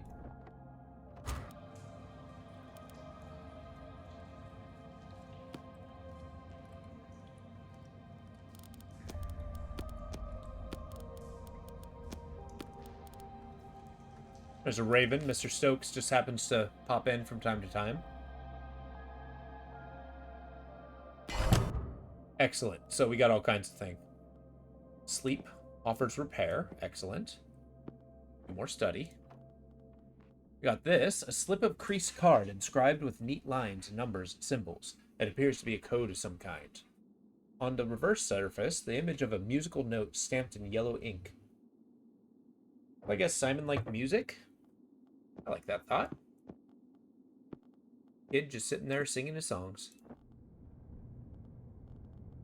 Some booster matrix.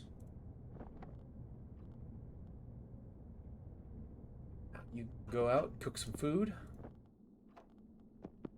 I like how two people are absolutely helpless at cooking. Caligar and Vitali here. And he's just like, yep, I cook for myself all the time.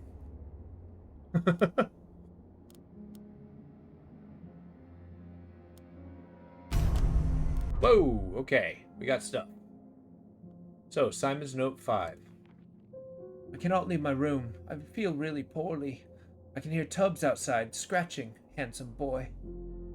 It is lonely being all here up on my own. I don't like not being able to go outside. See? Amy brings me medicine and biscuits when she can. She even gave me a funny seed I can chew if I'm feeling too upset. Her pa gave me this carved moon face he made. He says it's to help me sleep. Like Alfred, I think he do not talk much, but he's always kind. I like Alfred. He do not talk much, but he's always kind to me, unless we do pretend fishing in the well. I hope he gets well soon. Pa says he's working on some special medicine. All crossed off. The dream trinket. A gift from the groundskeeper to Simon Acheron. A carved wooden charm, handmade with the hands as knotted as the wood It spins lazily on the chain. The moon face stares outwards without judgment or fear. The act of sleeping reduces the fatigue of all characters present in the room. So everybody sleeps at once? The old man paid more attention to the boy than his own father did. Must have been hard adopting Amy on his own, and keeping up with the labors here. But even then, he still found time for the Acheron boy. As is often the case, those who with the least to give offer the most. My hands might be trained by Cairncross, but my boots are still muddy from all the alleys of Deerwich. Perhaps there's some inspiration to be found in this trinket. Hyrule has sent guidance in dreams before. We should sleep with it as our focus. Oh, it's like better sleep than lamp. I'm sorry, that's task focus 5? Are you out of your goddamn mind? A gift from the groundskeeper to Simon, Acheron. Carved wooden jar and made. Wow. Level 3 and then 2. What do I got? Vitali, Aster, Hawk. Once Hawk's done cooking, we're gonna have a sleep fest. Everybody's gonna sleep and feel great. Language, dollar in the swear jar. Wait, what did I say? What did I say? Did I swear? A handful of mechanics notes written by the Lady Sophia Acheron. Is there some sort of design sketched in here that will need study to extract it? Sometimes I swear and don't even realize, it turns out.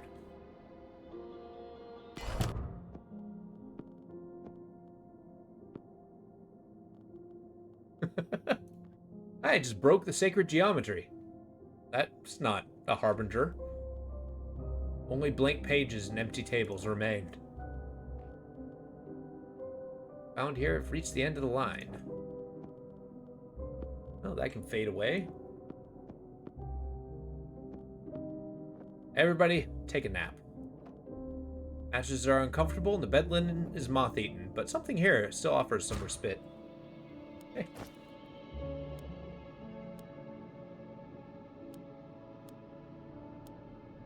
So far, now we've only eaten. We just need to get into the Lord's chamber. Oh, we got a delivery. Good Lord, finally. The stained container is a Venatus document box, designed to transport confidential papers. These crates are sealed with a protective tar. Handwritten tag dangles from the seal. F.A.O. Sophia Acheron. Oh boy, we can open up her stuff. After this, everybody has a nap. Excellent. Strange dreams, but I have rested. Well, you may have strange dreams now, Vitali, but you're going to have more strange dreams. That, you do that. Oh! Okay. I done made a mistake. Start this task, you start that task, you start this task. And I guess Hawk's just kind of sitting here. Oh, Atticus's notes. Something about this place has me putting words down. I'm not one for writing, but sometimes I do it just to prove to people that I can. I have my book learning. I just know that it has its place. Anyway, Caligar seems impressed to find me writing. Says she said it was indicative of a private mind, whatever that means. She is the only one here I would really trust in a pinch. She's got what it takes, and it will come to a pinch, no doubt. My family always said that we had no business with doctors. Said it was all just snake oil, but I don't think Calgar is a faker. She is a smart one for sure. But not all high and mighty like the other two. A private mind. Doesn't make mistakes. Obviously it was a bug. I've already reported it to the devs. Damn right, not one mistake.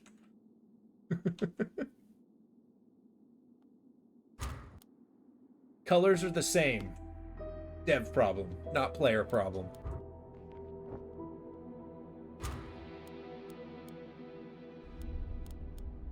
As for here, we can hunt for a crate. When everybody inevitably needs moonshine. Okay, a lot happened. A dream pit. The dream of a great smooth pit from which there is no way to climb out. There's only a dark vent into which to descend. It is not the place I am looking for. As I rise, the dream begins to fade. Vitaly's report.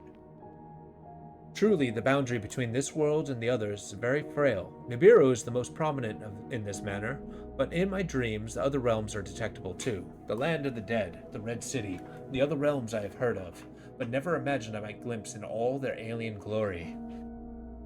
So obviously, they have too many cards. Yeah, exactly. What? 2 cards? Don't tell me it's just 1 mana and then 1 mana and then a spell.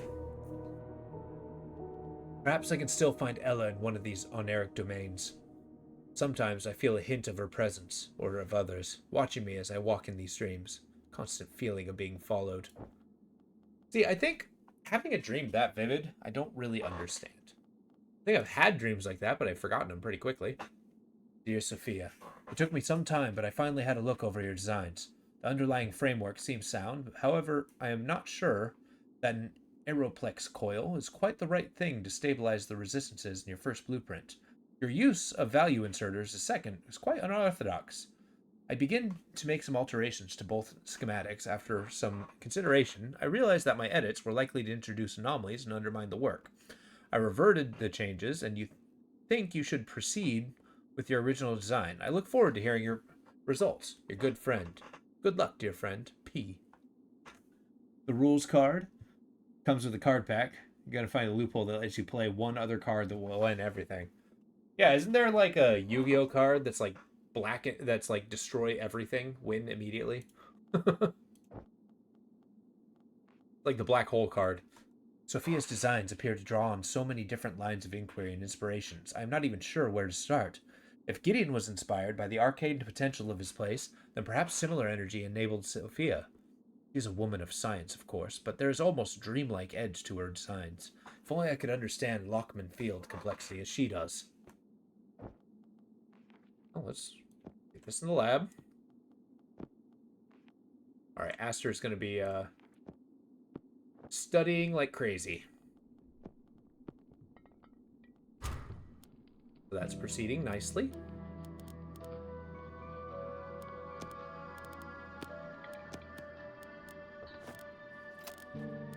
Replace our machining thing.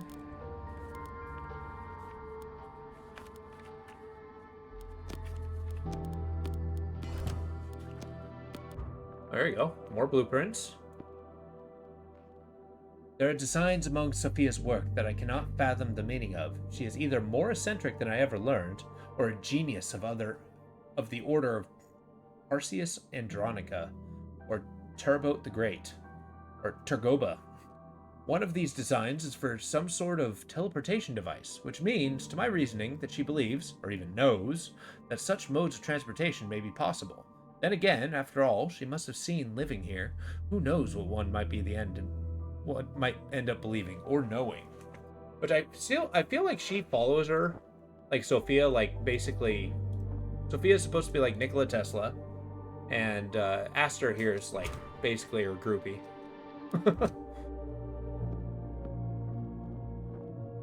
Get some trowel work going.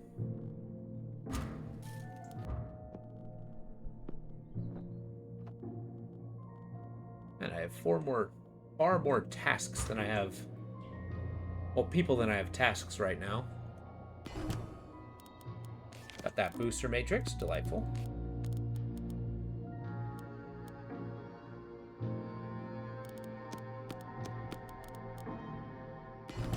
Excellent. I continue to survey Sophia's writings, drawings, and blueprints. There are designs for listening helmets, grip-enhancing gauntlets, devices which cause Patalan type threshold delimiting. I suspect that Venatus would consider much of her work to be unfounded, indulgent. Nevertheless, I have continued to try to build Sophia's designs. They do not all work, but they are still all remarkable. Well, time to build her designs and take all the credit. Got the focus fern. Oil bud. Food.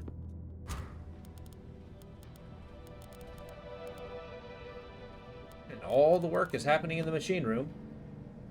Let's just put everybody in the kitchen. Or the dining room, hanging out, talking. These two bickering, her trying to act as a mediator. I mean, I guess hanging out for a month would do that. Odd junk. Science prevails! First examination, it looks like it might have been something on this blueprint, but the end results would have to conclude that there was not. Well, try the next one. Oh, that is level 7. We don't have the ability to do level 7 yet. We're not smart enough. I think it's getting time for us to ring the bell.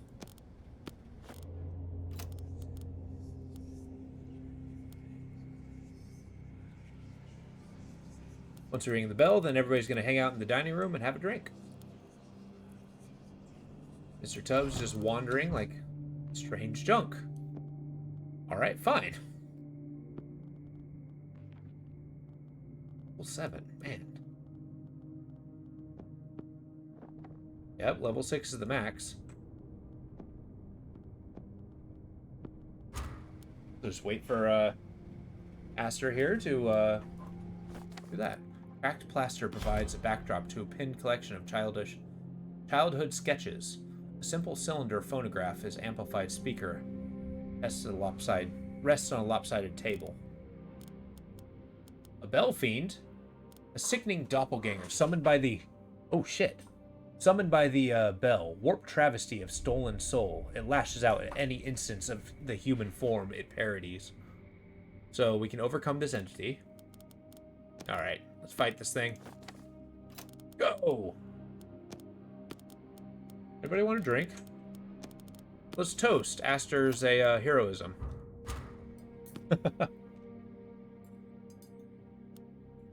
So yeah, we just gotta jump in and attack it quickly, because it's only there for 2 seconds. Oh, and it's just gone. Fine. Fine.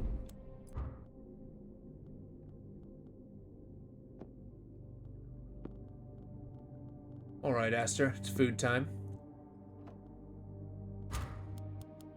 I mean, everybody's not really hungry, but might as well play around with it.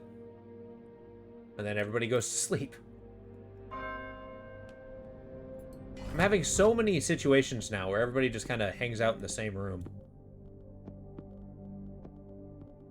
But I guess it's a little more efficient. Just one activity to occupy everybody.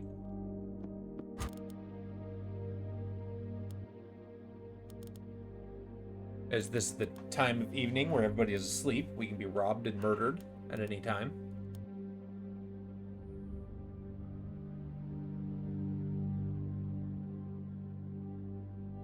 Shame there's no bonus stats.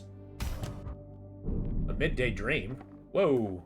Despite the winter air, the noon sun beats down on the courtyard. The enclosing walls create a crumbling shelter from the clifftop winds. Alfred, the Acheron's groundskeeper, is clearing the brambles around the main gates. Amy sits on the cracked stone stoop, chucking peas into a wicker trug. Why don't you go fetch my sickle, love? Alfred's shoulders are hunched with age and stress, but he tries to hide his unease from his daughter. She shrugs and sets down her basket, heads down to the house. Alfred quickly stashes something behind a loose brick in the crumbling garden wall. Satisfied with the subterfuge, he returns reluctantly to his thorny struggle. Ooh. It's clear that Alfred was intercepting and hiding a number of Lord Acheron's deliveries. Amy spotted this action easily, so I wonder why Gideon did not notice. The lords and ladies often miss what happens right under their noses, especially when it comes to us low folk. Atticus offers a bittersweet grin. Fortunately, there's some advantage to being invisible. I expect Lord Acheron was too absorbed with otherworldly matters to track the mundane actions of his staff. Vitaly hurlies the conversation wrong. Even so, it will undoubtedly aid us in recover whatever tools the groundskeeper has pilfered. Alright. We got a nice digging task. Atticus, you're up. Alright, I guess you can fish. You can do another... Oh. Aster took some damage.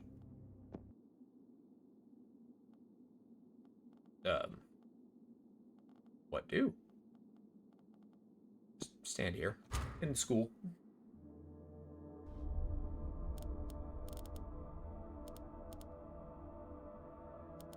Actually, if you're doing that, I'm gonna use the sleep to create the ritual thing. Calgar's having a lazy day. Another one. An eroded chartouche that I still cannot use. Damn it. You can heal yourself.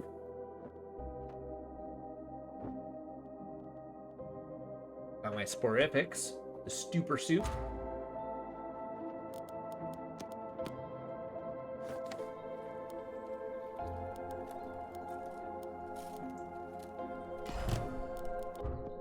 You can open a crate at least. You have healed. You've created this. Start task. And get cooking. We'll see when that specter comes out.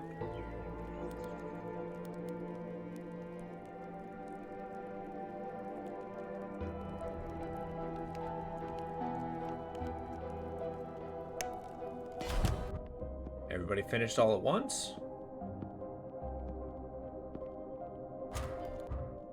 Okay, we got the Bell Fiend. Quickly! Get him!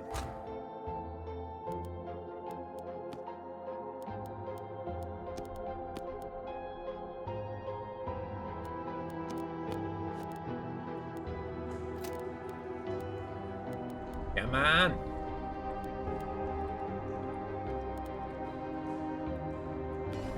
Boom!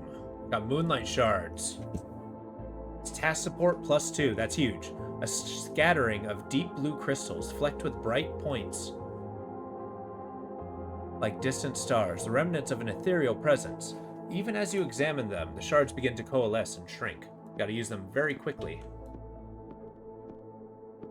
Go. Now I know. Now I know how to do this.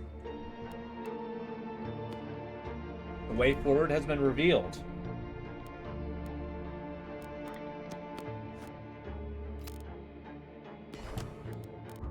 Excellent. We got our scrubbing salts. And a shipping crate. Down in the courtyard. Excellent. Another piece of the ritual. Let's get another one.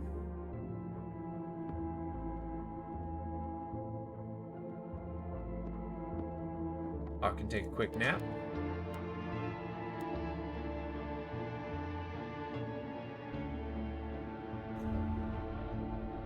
Pour a quick glass of water.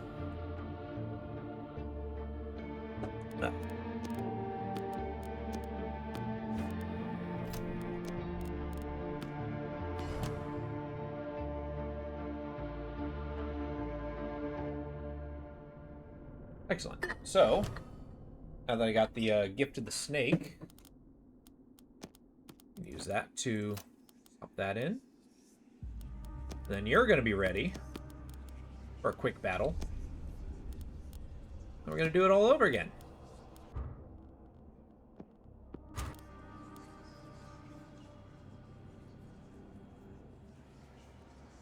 Aster could always use Shut-Eye. Oh, problem. Guess Aster's still fighting the Bell Fiend.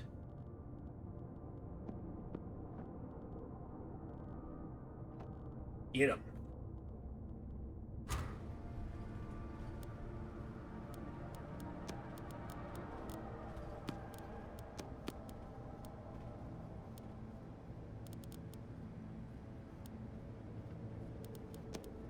Here.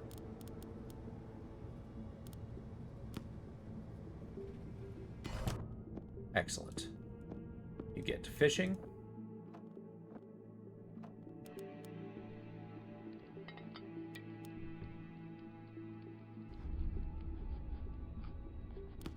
You're gonna have to go get some food.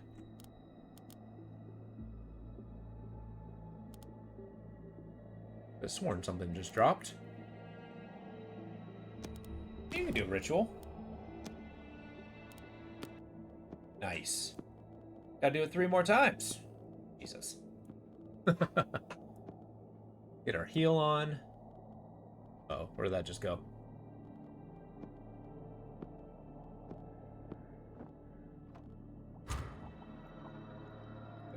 Then she'll get her sleep on.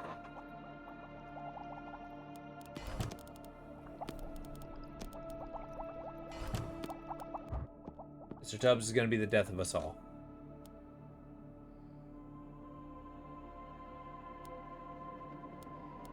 Be interesting to see what kind of songs we can do, because that's something only Vitaly can do.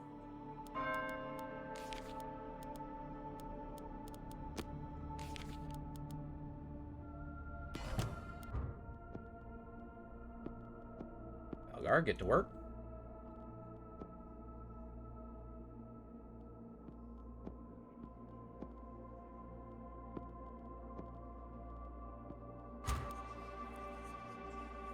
We'll swoop in with the secrets.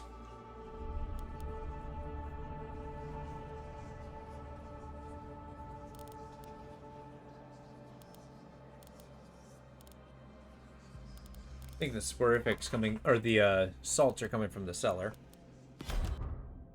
Okay, so we got a Bellfiend. Go. Actually, Atticus, go.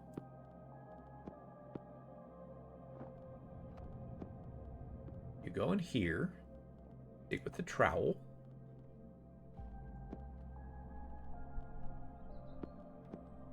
Oh yeah, you're definitely needed. Oh, he's taking damage. That's okay. Hawk's a toughie. As if we're doing that. Have you proceed here. I like how we're fighting this Bellfiend with a engine oil. Using machining.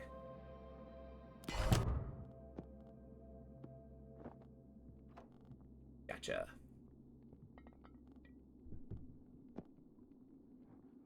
You can dream. The big dream.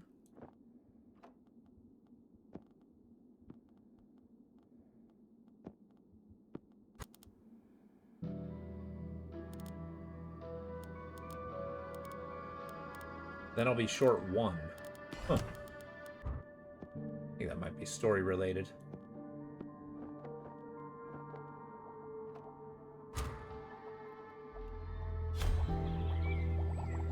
Oh, I forgot to heal Calgar.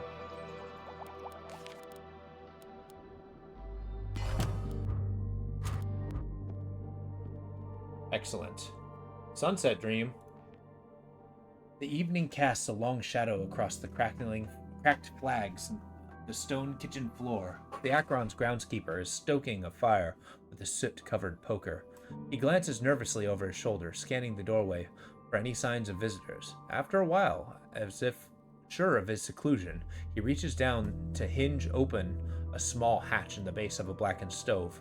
He is clumsily transferring a glinting object from his pocket to the darkness behind the hatch. Closing it gently, he lets out a series of performative coughs, as if to distract an invisible observer of his action. The last rays of sun thin into needle-like shards. The man turns to leave, his lopsided gait betraying the torture of time.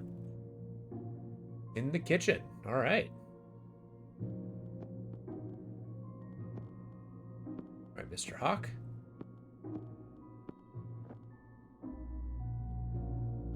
Oh. I need a little more... Oh. There we go. It's a little easier when I have somebody who can actually do it.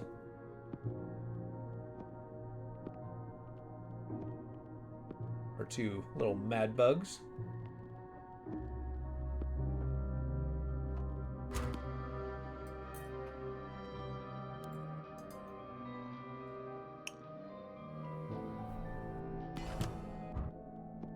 Excellent. Machine oil.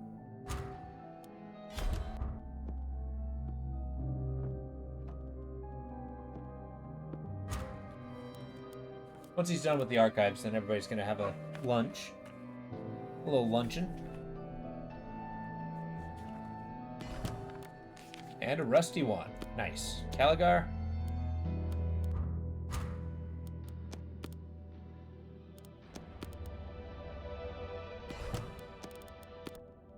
Well, let's not eat Vitali.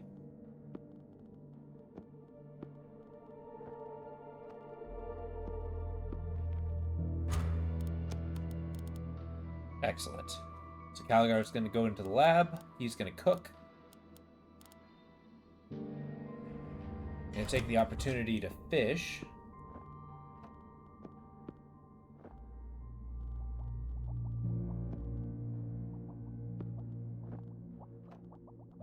The book is the easiest one to replace. I guess you can just hang out here.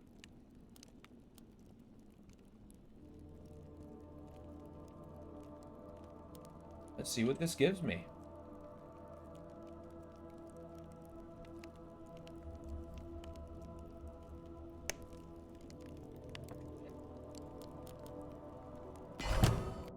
Excellent, the last piece. The Ashen Hammer. Ooh.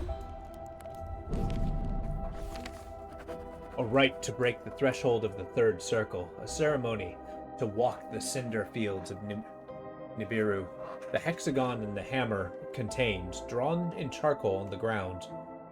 A hexagon and the hammer contained, drawn in charcoal on the ground. Strike a stone with the metal to ring out a beckoning call. Repeat the chime, like a tolling bell, like a heartbeat. Breathe in, step to the clock. Lungs like bellows, fanning an unseen flame. Etch the secret names of the makers inside the hex. Draw their tools into your mind's eye until the flicker of the flames like the blacksmith's hammer. Strike the sigil with your palm. Strike again and again until your bones ache and the world cracks. I presume that these twisted murns mean you can summon up those fiends again, Vitali. And this time, let's not be so timid. We have overcome enough of their evil already. Let's get the Acherons out of there. And Amy too, that poor girl. To lose a father and then to be pulled into the same nightmare. Shakes his head sorrowfully. Indeed, there are only a few gates now left between us and the heart of Nibiru. Each step we take bolsters our power, raising us to adepts who cannot be ignored. This incantation will call upon the third circle, the ring of charred ash, where the maker hammers ring out in the endless chimes of transformation. Then let's get on with it, Astra fidgets nervously, pulling at her gloves and fingers and pacing around the group. As much as I despise this blasphemous practice, it seems we have little choice. Blasphemous indeed.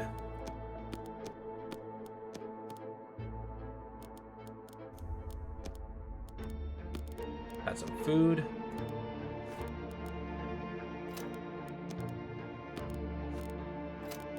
And take a nap. This is waiting for Hawk to heal himself. Let's just hang out in the ritual room. Flicker fry. Hang out in the ritual room. Everybody's just gonna hang out here, watching this incantation happen.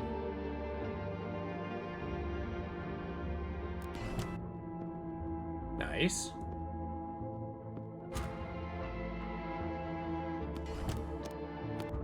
What? The damp walls of the cellar glisten with the light of an approaching candle. Alfred is here, slowly descending the grimy stairs. He shifts his weight awkwardly, trying to avoid the inevitable groans of ancient wood. Under one arm, he carries a small box stacked with wax cylinders. After Sophia presented the phonograph device to her son, Alfred has enjoyed finding the boy any cylinders he can locate in the archives. This particular collection, however, was marked with the occult signs of the communion, and Alfred was determined that Simon never hear their contents. Enough damage has already been done. He hides the crate under a thick tarpaulin and slowly retraces his steps from the undercroft. Okay. I know we're all gathering here, but start this task first. And Hawk is just never going to get rest. Okay, everybody in your bedroom. We're going to be fully rested before we do this.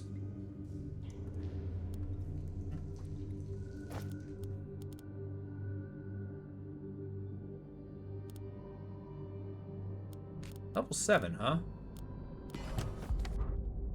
Wax cylinders. A small box of wax cylinders. Each tube is engraved with audio recordings. The container is marred with symbols that indicate it's owned by the Seeker's Communion. We can play back the recordings on a phonograph, a strange form of sonic necromancy, resurrecting the voices of the dead preserved in the audio waxworks. Hell yeah. Secret records? This box contains a collection of wax recordings from the previous owner of the estate, Miss Irma Voltok. As a prolific writer and performer, Miss Voltok began to record her poems and associated thoughts by phonograph. Although this would not usually merit attention from the communion, the later works of Miss Voltok displayed significant insight and contains direct references to Nibiruan lore. As such, I felt compelled to gather what recordings remained and store them for our examination.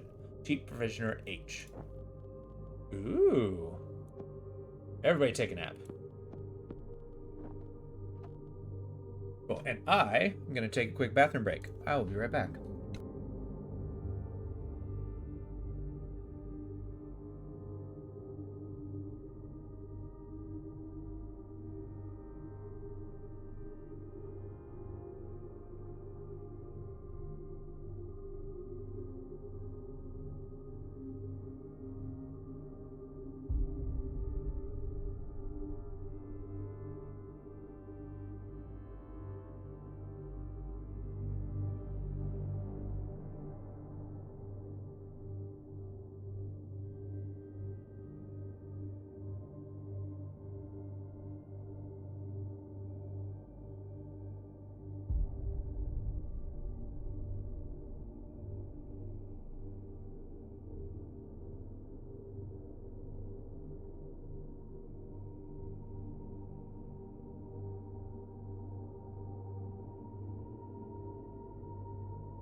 Hopefully you guys are all enjoying this game. I am very intrigued by the story. It's very much a game that I'm playing specifically because I want to play it. But yeah, hopefully you guys feel the same. Or at least enjoying it. Like how the meat's just spoiling in the kitchen.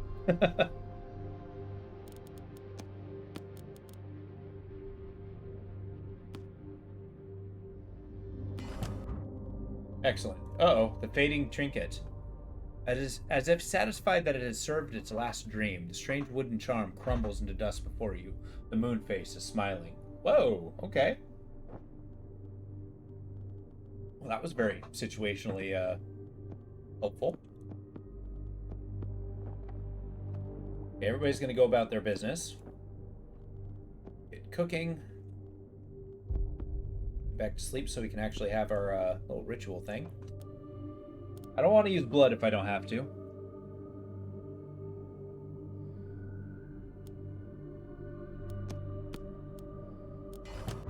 Excellent. Yeah, the ritual room.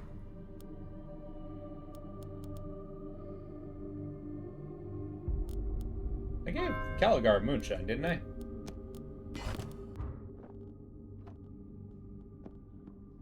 It's like gift of the serpent it is.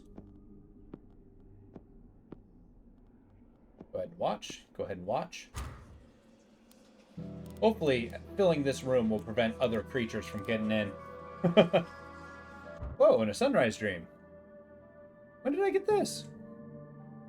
The pale morning sun struggles to melt the frost from the weathered cliff-top shrubs. Alfred lopes through the frozen grass, heading with a purpose towards the gnarled oak with the skyline.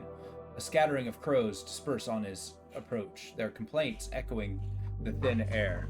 The old man places something small and metallic into a charred nook at the base of a tree. He shovels a pile of dead leaves over the hole, begins to retrace his footsteps back to the house. Dawn sky gaining blood behind him.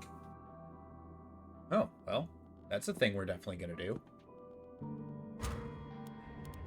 Although Atticus here is like the most busy person ever. level 6, so I'm going to need this as well.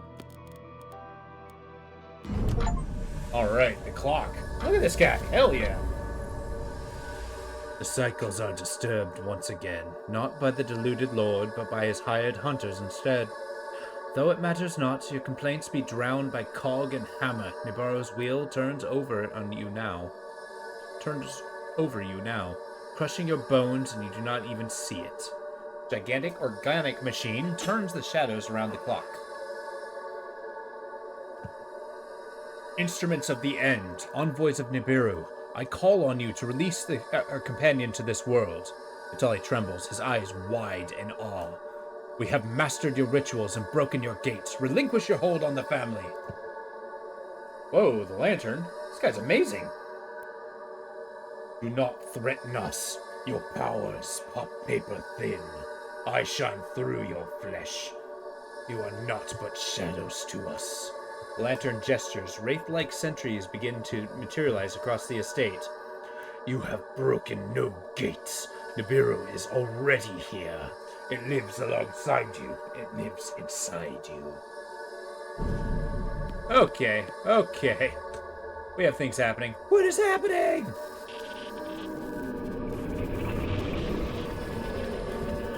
Yep, we broke some important gates. Chapter 6. Holy crap. The tethers of time and space connect us all. Nothing can escape such cosmic anchors. Benatis proverb.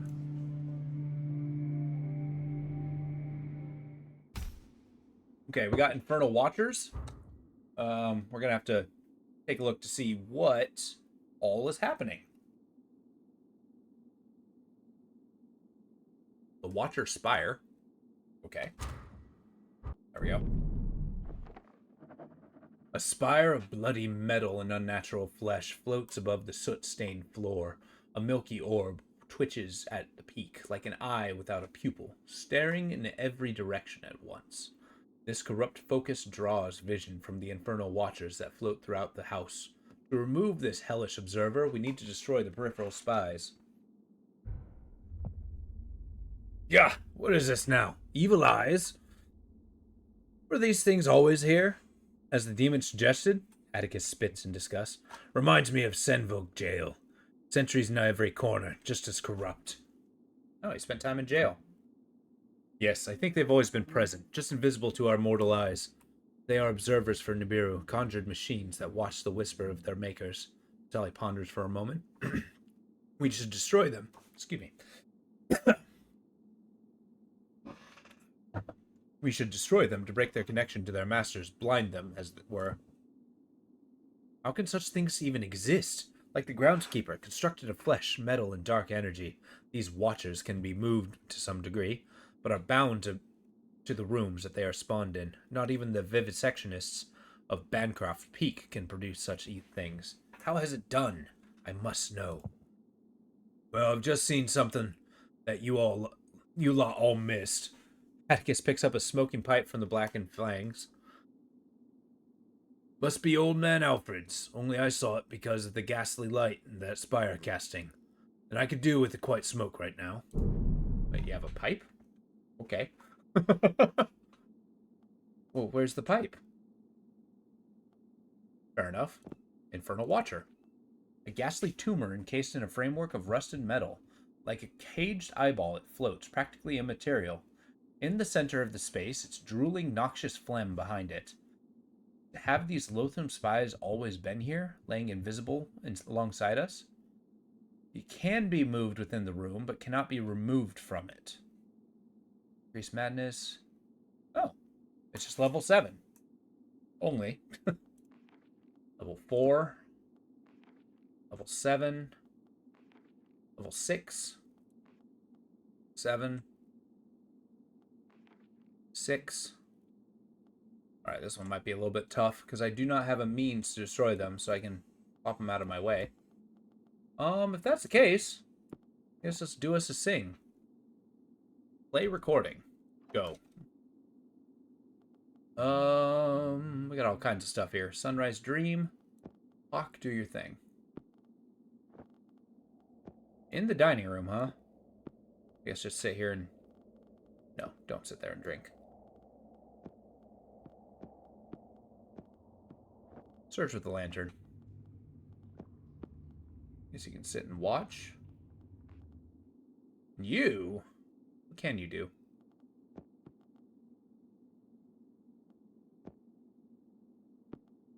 Oh, of course, I can use machining to beat it. So basically, we're just going to try to find a thing that increases our bonus. And that's going to help us beat these things, which is inevitably going to let us raise our level. Oh, here we go. The bulldog pipe. A fine beechwood pipe. Its bowl polished from years of handling. The stem is wrapped in bands of exotic metal and appear to reflect more light than they receive. This is Alfred's most prized possession. Perhaps we might use it to obtain a moment of calm amongst the chaos. Oh, it provides inspiration, has infinite use, and can be used in the dining room. That's awesome. Go. Okay, don't go. Where did I put Calgar? Oh, okay.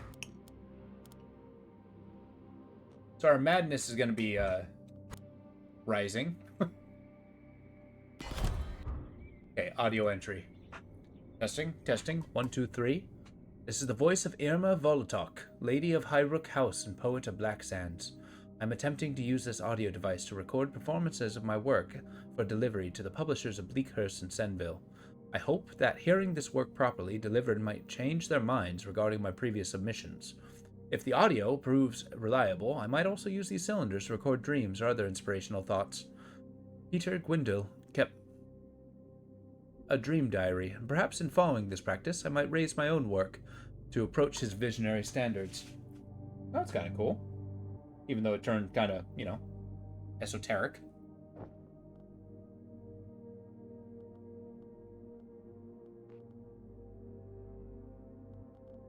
I guess he's the only one who has the patience to sit and listen. How did I not get Vitali's note? Another rite assembled and hopefully another step towards the culmination of our task. Even with the knowledge I am gathering, I'm keen to be finished with this assignment. It's sort of a hell has been trapped here with these people. It is a sort of hell to be trapped here with these people. I have remained polite and professional. Of course I have. But never in my life had I had to share space with a brute beast like Atticus. My admiration for his physique is all but faded. He sees nothing and knows nothing. Did they sew together the butcher's leftovers and bake a loaf of bread for Brain? For a while, I thought I might speak to the others about my somnambulant theories, but it feels as if my words slide off them too, like a rain on oilskin. Without my dear Ella, I am destined to forever alone in my thoughts and ambitions. Well, yeah. So Vitali here is very much a guy who's learned to detest people who he feels does not share their intellectual level. But it's that level of pretension, I don't know. Can't say I'm in love with. The Archivist. Level 6. Hold up. Get a ritual going.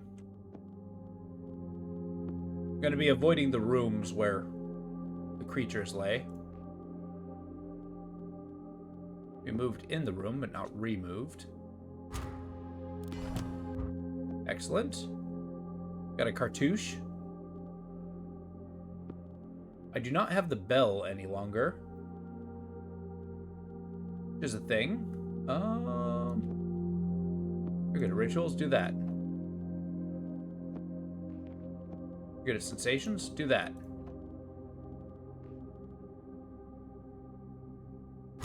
The pipe does not give gift to the sloth. Heavy eyelids blur your view as if peering out from the warmth of a warm winter blanket. Even the glass on the table seems leagues away, but it is soon in your hands. The heady vapors drifting from the rim, calm and cosset. There is a revelation in sensation. More than leaves lie at the bottom of the cup. Vision lingers. Okay, so it just makes eating easier. Actually, hold up. Oh, snap. I can do a sensation challenge. Nice. Get out of here, Raven. Go help. A delivery? Another delivery, and this time it seems to be from our mysterious friend, V. Aster cradles the container warily. Despite my distrust of this individual, their contributions to our cause have always been useful. Plop that in there. Once the ritual's done. Are we in the food department? We're okay here. Seek out another... I have a crate here. I've wasted my time. Gift of the Moth. Delightful.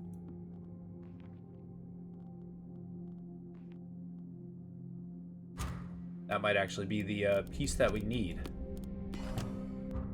Entry audio entry 4. I could not resist the draw of the moonfly again. My hand still hurt, and the twin prospect of pain, relief, and possible visions led me to take another dose. In a performative act, I decided to use the wooden goblet my father gave me, as if the theater of the ancient relic would lead to more inspiring dreams. This time, rather than seeing my own estate in the vision, I stood upon a gray shore at the edge of silent sea. Beyond the rolling dunes lay a garden of nocturnal hatchlings, a place of primordial growth. I was frozen in place, watched as the burning moon smoldered in the distant heavens. I watched light flicker across the waves until I eventually woke, my head filled with wonder. What was that place? I must know. Okay, well, we're not getting anything but her notes, so that's a thing. Since Vitali's here, we can actually pop in the Gift of the Moth and combat this guy. Haha! Okay, madness isn't really becoming a problem.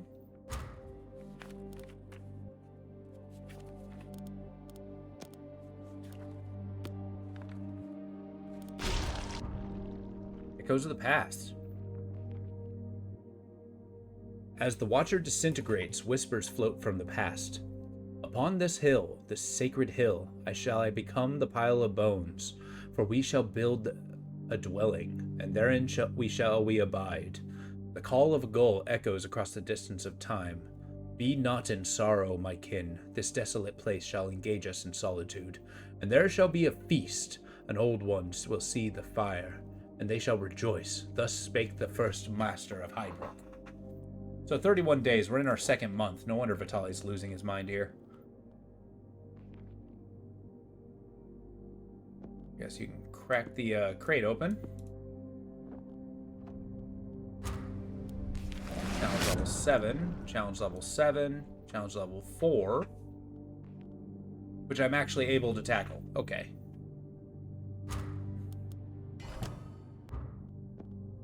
Get in there, take them down. Maybe they're not actually giving me XP.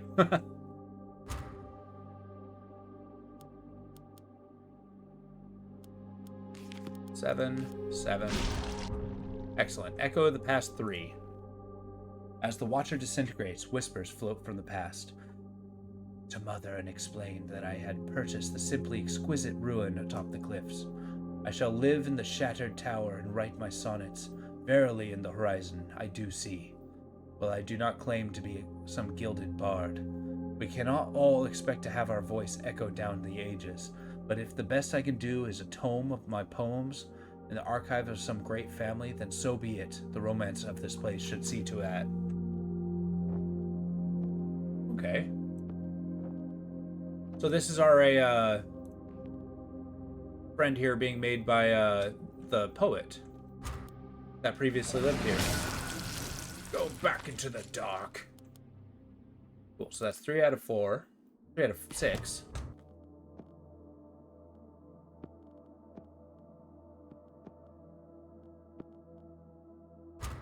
Oh yeah, get out of there. I can get some sleep.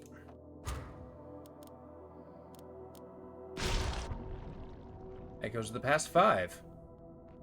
The Watcher disintegrates. Whispers float from the past. Those within the house cannot know we are here, brothers. Our actions is as secret as it is sacred, for this is the place where the boundary wears very thin. Indeed, I know that even now your shining soul presses against it, yearning for other places. Here is the wall to prove too fragile to contain us. Hush, we move in silence, so none shall detect our passing. So it shall be, steadfast and relentless. Excellent. That's the thing. Is anybody injured? A little bit. Calgar. Of whom can use a nice little drink. I think I forgot to give her some moonshine for like 4 days.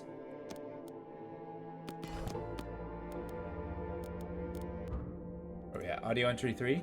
I'm recording this entry to document a curious dream or visions I had last night. A fellow writer recommended I try moonfly extract to ease the pain in my hands. I managed to acquire some at a backstreet chemist in Deerwich. I must have mismeasured the dose, though, because soon after drinking the stuff, I fell into an almost comatose slumber. What was noteworthy about this sleep is that within it I saw a visitor, V.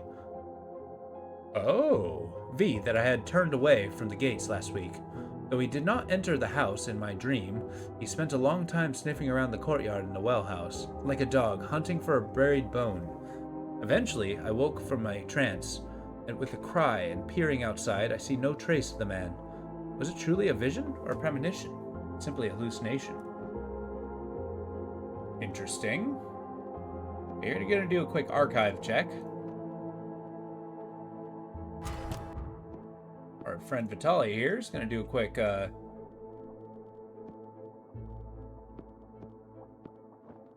thing here. He's taking a nap. What are you doing? I guess he can do a hunt here.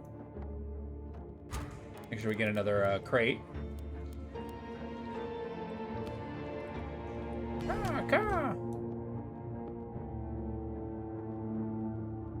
Excellent. Our madness is manageable.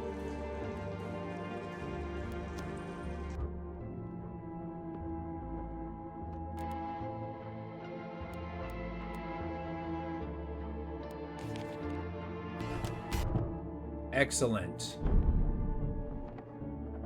Pilgrims, your progress is both impressive and concerning. I fear that you will soon need more than your natural wits to proceed. Before my exile, the Seekers charged me with locating the ancient and powerful thought condenser within Hyrule. It lay in pieces across the estate, split and hidden by a previous owner. In order to find it, I was given a divining ring, attuned to the condenser's energies. I did not complete the task, and when I fled, I took the ring with me. I pass it to you now with the hopes that you might complete the hunt. My memory is unclear, but you might do well to begin your search in the dining room or the laboratory. I hope you can succeed where I failed. A divining ring! The provost at Bleakhurst claimed to have seen one of these in his youth. Vitaly lays the ring on an open page to study further. It holds the guiding magic that drains the user's vitality in order to detect hidden items. I'm increasingly concerned about this mysterious benefactor V. How can we be sure that their intentions are honorable? They seem to have a thorough knowledge of both the Seekers and their power. Perhaps they are trying to mislead us. I am unsure. They seem to hate the communion as much as I do, and they're clearly fallen out with them in some time in the past. I say we take whatever help we can get, and some of these relics might fetch a decent price on this nightmare's over. Okay, so he's going to try to sell it. Of course he does. Use anywhere. A dull silver ring. Mottled surface has aged a strange patina. It grips the finger with an unnatural chill and burns noticeably when certain others' items are brought near. Each use of the ring inevitably drains the user's vitality. Excellent. So I got a good strategy here. We're going to start in the dining room. Aligar. Going to be our test subject. Go. And now we got a shipping crate. We got our catalyst. Got our chemical notes. And I guess you can go in here. Because we're going to fish for jellyfish. Yes. What are you doing? You're listening to, this thing.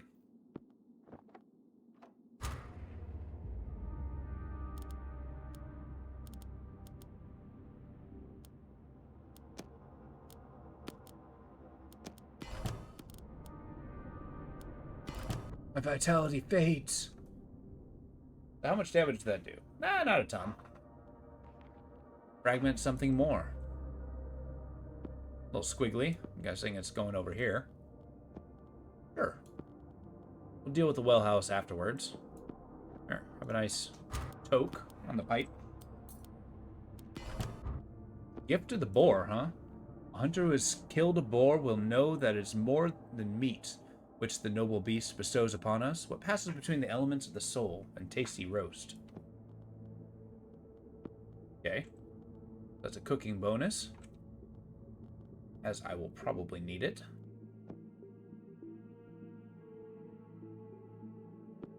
Don't hang out in that room, please. Nice, we got some food. Unfortunately, Mr. Tubbs has taken residence. Damn it, cat. Audio entry 2. Writer's note. I have recently developed an awful nervous condition in my hands. I can hardly grip a pen without suffering excruciating pain.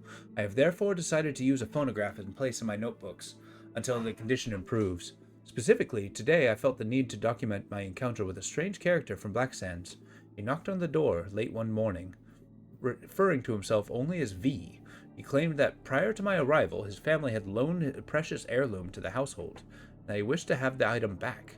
He begged me to look for the object, an amulet of sorts, in the study or archives, perhaps even in the cellars. I turned him away, of course, but I cannot stop thinking about the matter. Cool, so we got our light fish. We got our this, but no jellyfish.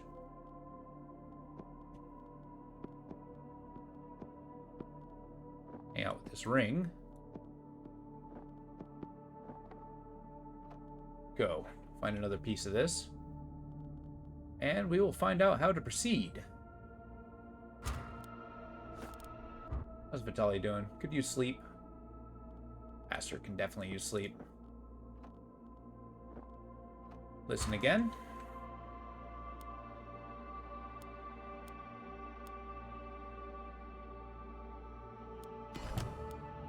Okay. Taking some damage. Got our little cog. We're going to find hints as to where these are. Agar's definitely taking a beating.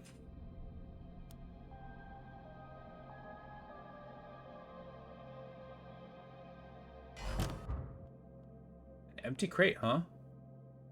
No more recordings. If that's the case... Or... see, hatching frozen place.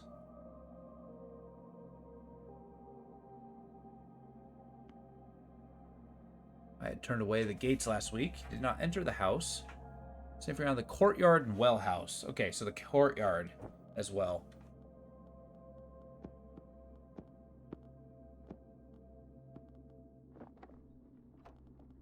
You can get fishing. Crate of recordings is now empty. 15 minutes of fame has faded. We can hear nothing more from it. Very well.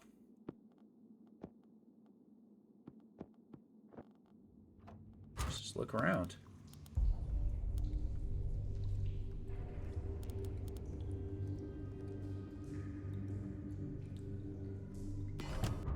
Ow.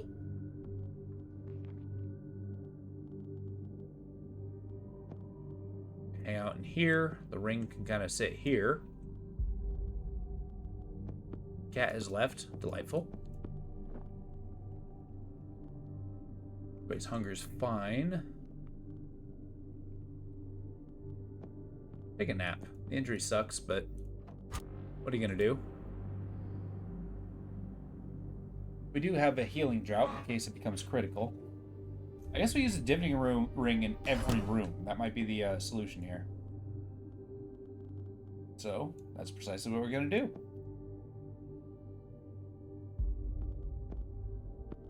A little bit of this. And level 7. That's brutal.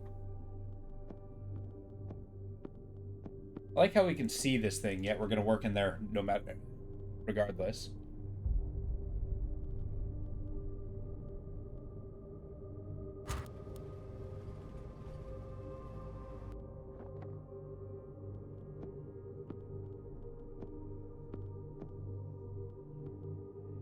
Get in there, Raven.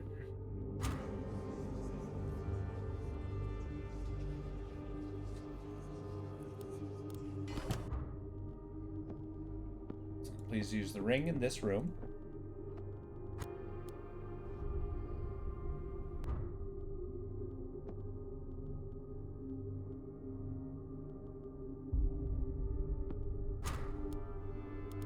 You can't really study the beast away.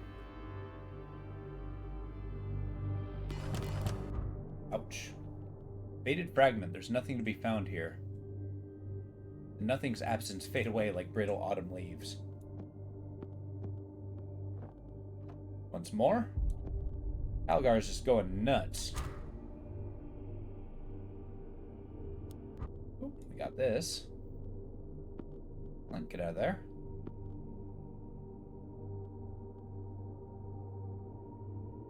I think Vitalia can use a nap.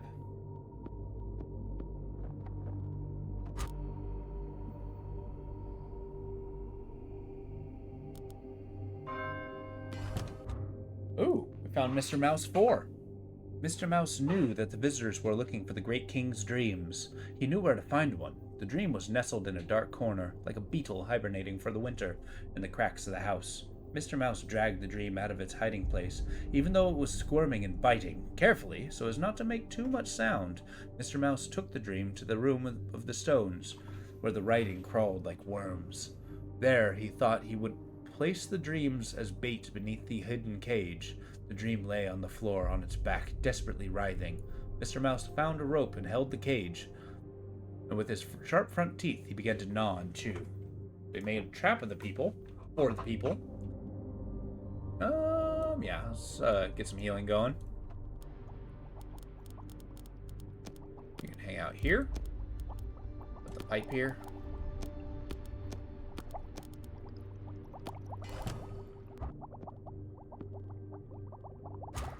As he wakes up, it's going to be a moonshine dinner.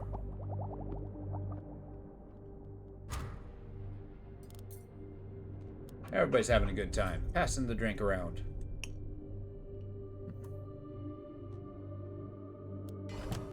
Excellent. And now a meal.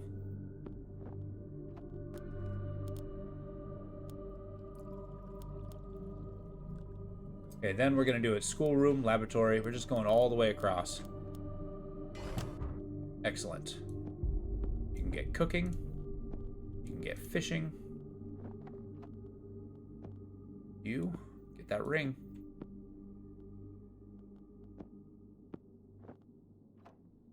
Start just going room to room.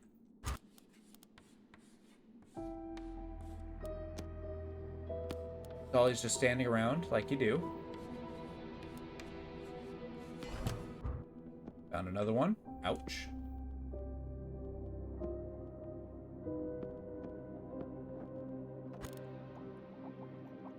Algar's a pro at taking damage.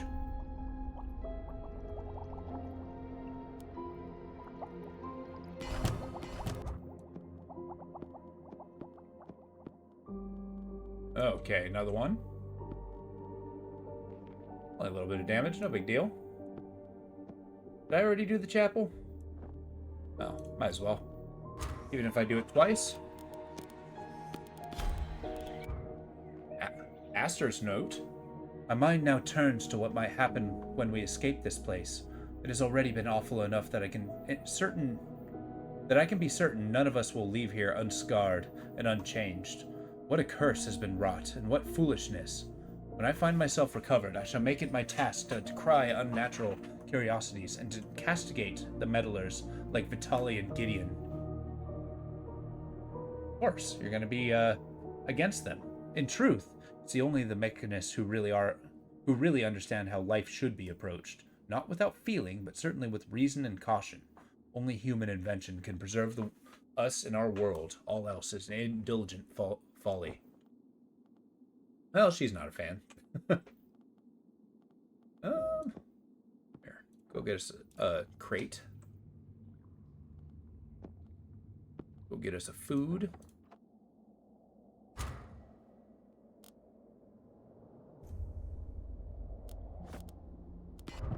Okay, so you can just hang out in the archives.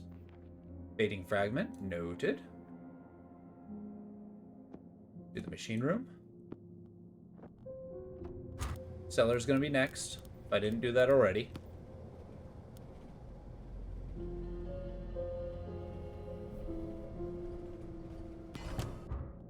Nope.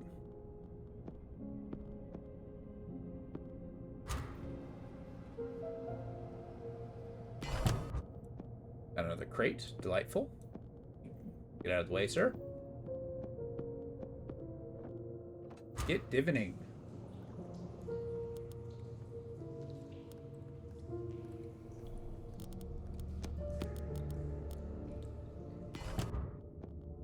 There we go. Get out of there. Gonna quickly heal yourself. I do not recall if I've done the dining room yet. We are gonna do the cliff tops. Because we gotta.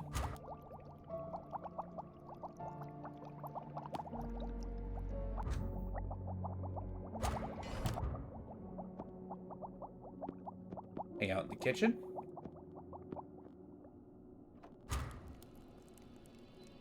I think it's gonna be study, forge, and cliff top. We got 3 spots. Cliff top it is. Alright, Atticus, watch your doctor friend.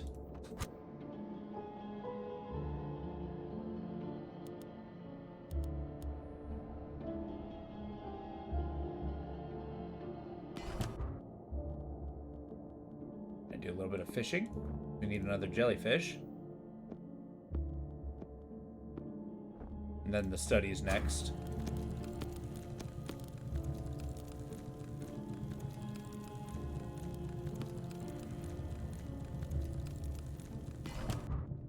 Damn, nothing. Last one.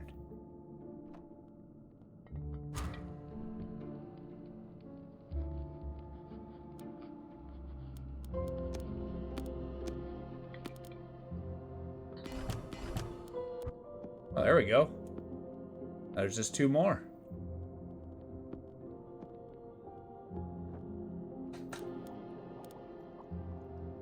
Supplying more jellyfish. Alright, courtyard archives. I don't know if I did the archives. Might as well, while we're here.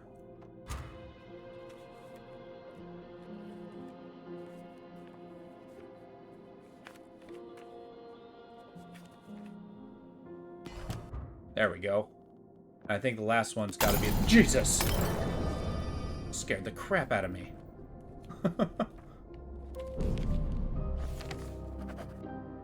An amulet composed of something between metal or bone. It pieces together like the frame of a lens or a mirror, but there is no gem or glass held by the circle. Its focusing amulet allows the wearer to combine inspirations together to produce some more powerful boons. Used in task slot, it will absorb 2 support cards to level 1, creating a new boon support card at level 2. Holy crap. Okay, that's awesome.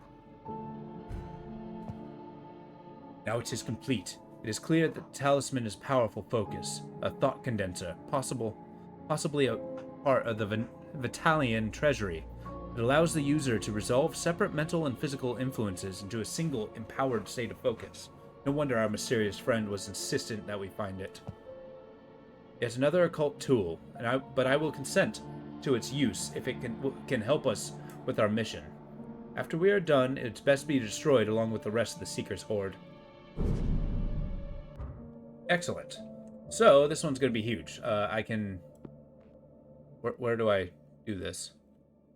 Use in a task slot. Okay, so let's put it in the study. Then I put this and this. Make Vitali do this one. Go. And then from there, Calgar, you have divined enough. We got another jellyfish? We don't. Just hang out in the chapel. Once Aster's done, You can actually get some sleep.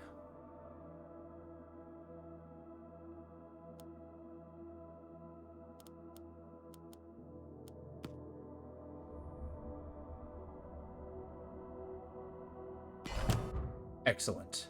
Now we got the boon of the owl. A condensation of intention and insight. A boon resulting from a combination of focus and concentration. A vision that lingers is a powerful source of inspiration. Excellent.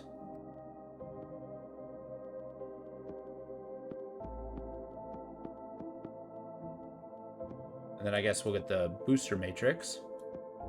You can do this.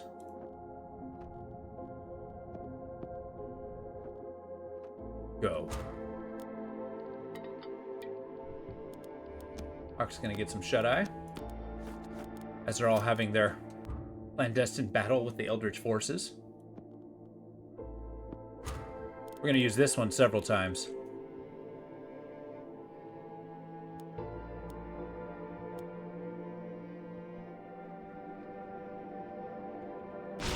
Boom. Echoes of the past too. As the Watcher disintegrates, whispers float from the past. The plague has taken our lord. Now he is gone. To the land of the dead, which now lies close at hand. Indeed, the same souls that walk the shadowed place walks with us here. In these halls, the great house shall not serve another generation, and it shall pass into ruin, as all things must.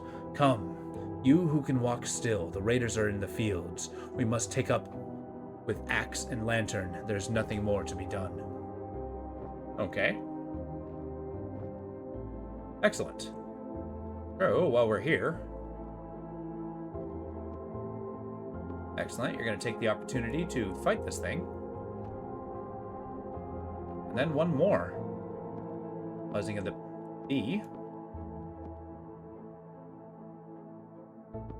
There it is. And then I get the journal here. Get our little condenser. Go! Destroy these foul machinations. Excellent, we got another one. We're gonna use pretty quick.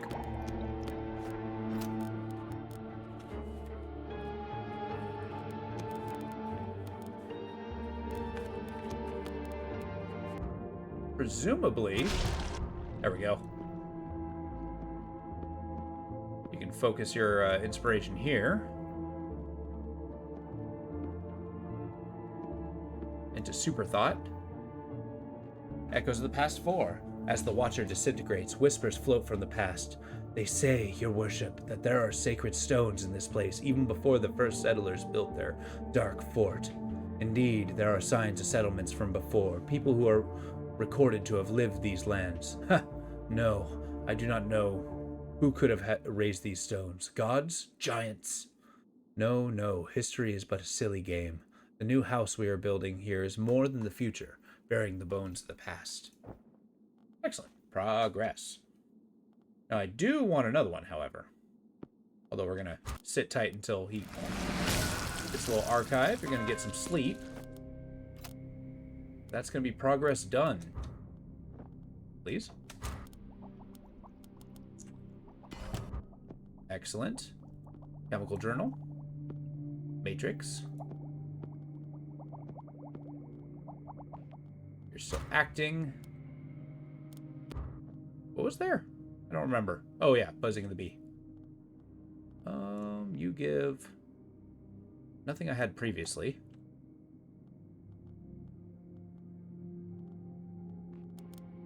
Alright, Vitali, sit tight. Okay, Calgar's gonna have to fix up her madness. Working here. I guess Vitali could have done that.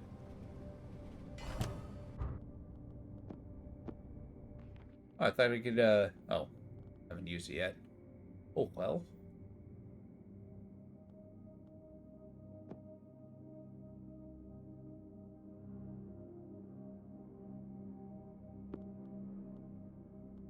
Oh, snap. Okay. Excellent. As the watcher disintegrates, whispers float from the past. Yes, yes, sell to this Baltok woman. Do it quickly. We cannot stand another season in this wretched place. First my sister, then my children. Why did they go down there? Oh, those caves, each one a terrible mouth. Why is this place so hungry?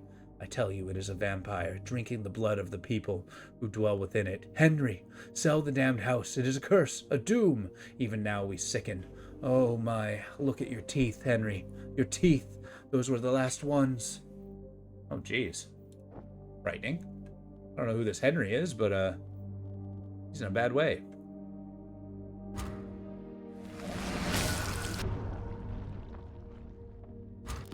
And we disintegrated this, the clock. As the twisted spire collapses, the ground begins to tremble. You have overstepped this time, fleshlings. The tethers are cut, the fabric ripped. This estate is but one of our anchors in your world. Your childish attempts to injure us put your own foundations in danger. Ah, so we can hurt you. Aster braces herself against the doorway as the earth continues to rumble. Your foul tendrils should not be in our world at all, and our companions should not be in yours.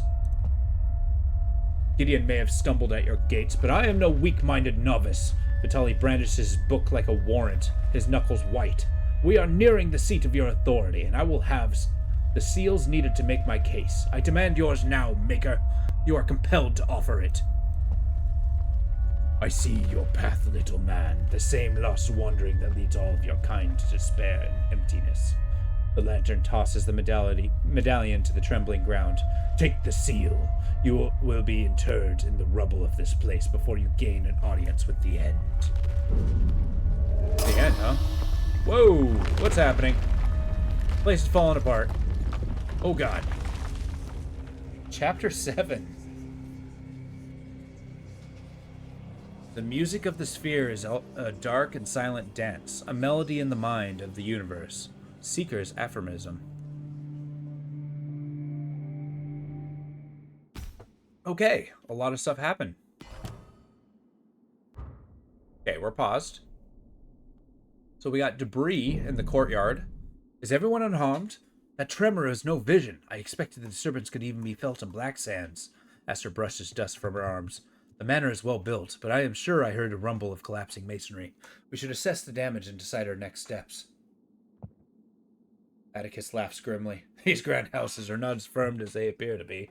Building your mansion atop a cliff riddled with caves ain't too bright.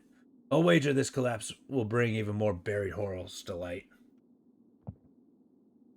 Can you smell the stench, too? The quake has caused a very ground to split. The earth below seems rotten and blighted. Algar nudges a pile of wreckage with her boot. We should tread carefully to avoid both injury and infection. Okay. So the study's broken down. The well house has crumbled a little bit. And then the courtyard and the archives. The archives? Oh, and the cellars. Okay, this place is falling apart. Okay, so we did our thing here. I now need blueprint here. Let's see what we can do here. What do I need to... Oh, hey, I got the Seal of Nibiru. A Seal of Nibiru, a runic mark etched into a smooth pebble of basalt. This dark medallion is a symbol of closure, left behind when a rift between worlds is sealed. Excellent. I think the forge is going to be our least priority right now. First and foremost, a recent quake has caused one of the cellar walls to collapse, resulting in a pile of masonry, junk, and broken containers. It can be moved within this room. It cannot be removed from it. I mean, that it? Okay. We'll get my light grubs. Alright, Calgar is sleepy and mad. You get in there. We're waiting for Hawk.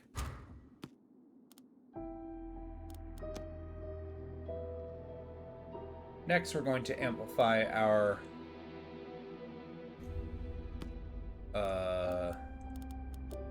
cups.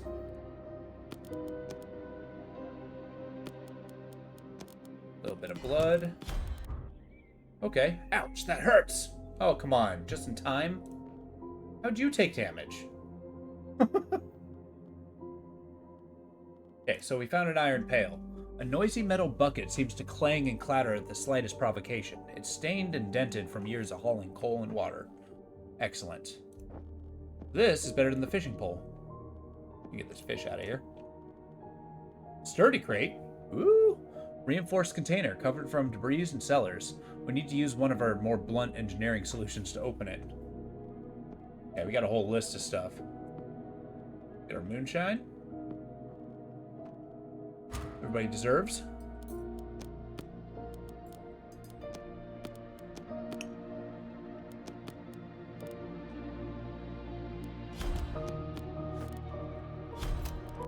Okay.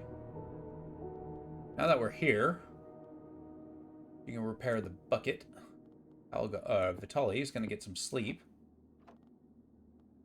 Calgar is going to... What is Calgar going to do?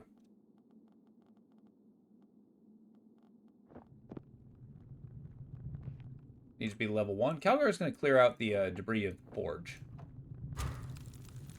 And put in some work.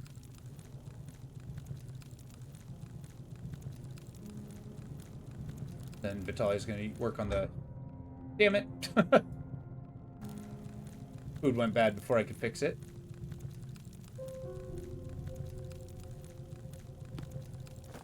Why did you stop? Please proceed. Whoa! A pestilent swarm? A swarm of tiny insects has appeared, whining like distorted mosquitoes. Each noxious fly bubbles with infection. Sprinkle their contagion on everything they touch. They do no direct harm and are not hard to dispatch, but spread disease and will multiply quickly if left unchecked. Oh, holy crap. I don't want disease. Who's free? Nobody. Right, it's time to fight off some bugs. He's just running in there with a fly swatter, just swatting everything. There will be no disease here. Awesome. So, Voltox note 4. I am unwell. My experiments have left me scarred, and it does not heal. I have not used the extract for days, yet when I close my eyes, that blasphemous landscape appears once more. Even in my waking hours, the shadows around the High Rook transform into the spires of that forsaken land, and I feel the cold heat of that sickening moon on my back. My adventures took a step too far. I came here to destroy the drafts I have written, to burn them in the forge, yet I could not, sometimes pride perhaps, would not let me do this. I will take them to the archives where they might safely be hidden. Perhaps their terrible inspiration will one day be worth this nightmarish tariff. Storage index. A crumpled note listing the shelf's locations of various texts. This sheet could help us retrieve something of Irma Virtok's most disturbing yet insightful stanzas. Okay, so we can just do away with this library code. We don't need it any longer. You have slept, and we have received the gift of the monkey. You finish that up. The boon of the monkey.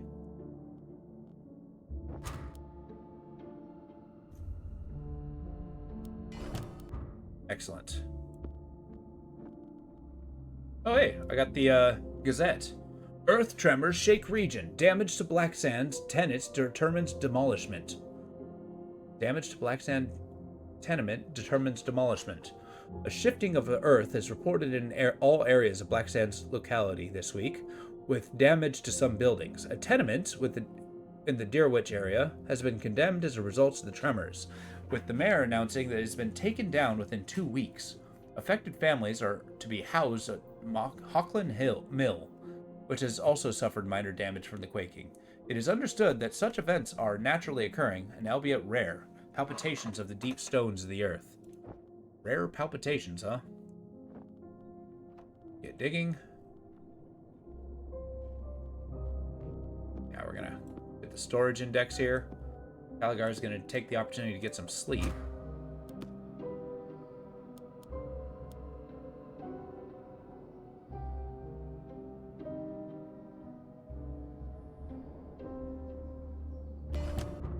Awesome. Mr. Mouse? Oh, Alfred's note.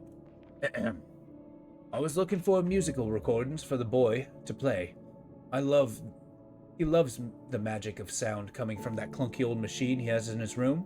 I promised him I would bring him anything I could find, and I have got him some good ones. Music, stories, and the like. I found one in the archives the other day that I will not let him hear. It was right far out in the stacks. Voltok or something. It says on the label. Excited, I took it to Simon's room, but he wasn't there. I thought I'd give it a listen myself. Well, I wish I had not. Such evil words were on the thing. I would call the choir of witches. I took the wretched thing and put it up to the eaves of our chamber, so that no one else ever again has to listen to foul noises. Put it up in the eaves of the chamber? In our chambers. So it's in here? Now we got wax recordings. Small pillar of wax, inscribed on a spiral of scratchy audio. Label attached reads, Irma Vertok, Augury number 3. Alright, we'll put this in the child's room. Mr. Mouse? Mr. Mouse had laid a trap for the visitors. They entered the darkened room and saw the helpless dream struggling on the floor. They rushed to it, like mice to old cheese. The visitors kneeled around the dream with their syringes and their books. Mr. Mouse gnawed faster. The rope snapped. The cage fell. The visitors screamed. Mr. Mouse hoped that all the noise would not wake the king. But up in his grand bedroom, the king slumbered on, dreaming his dreams until they climbed out of his skull to crawl off and hide in the nooks and crannies of the house. Mr. Mouse had done a good job. He went back to the window to watch the river, whisper, and to wait. So, okay, it wasn't a cage that fell. It was just basically a killing trap that fell. Good work, Mr. Mouse. There's Aster here. Cool. What? Requires it and it's not met. Uh-oh. Well.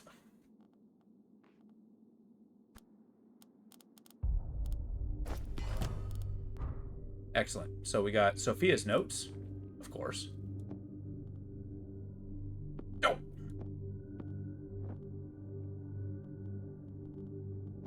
Get some tea. We're gonna have to replenish our goodies here. I'm gonna take the opportunity to make our thing. And she's just gonna live in the machine room for a while. Oh yeah, I used up my mushroom. Okay, what do we got? A clay bone clump. A dollop of earth and clay revealed when clearing the debris from the courtyard. Normally it would instantly discard this clod of earth, but Dr. Caligar suspects that the loam hides something more organic, or perhaps even bone-like. Ooh, Caligar. It's time to cook. Unearthed box. Of course, we need more machine stuff. Now that we're here, let's get this going. How are we doing on food? We'll probably do with the hunt pretty soon.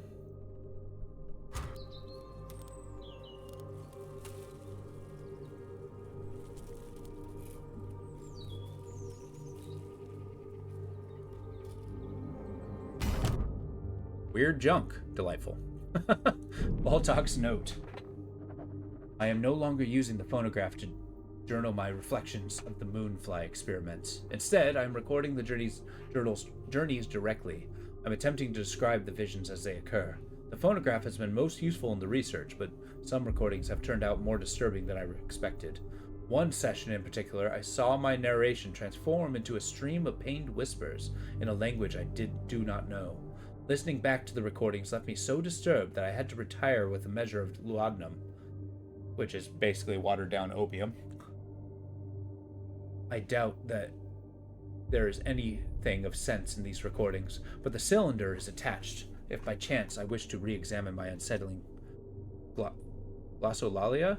What's glossolalia?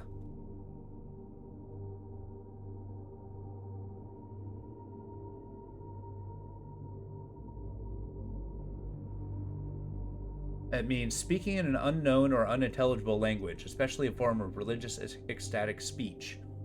Oh, okay. Fluid speech-like sounds that lack meaning. Oh, we learned a new thing.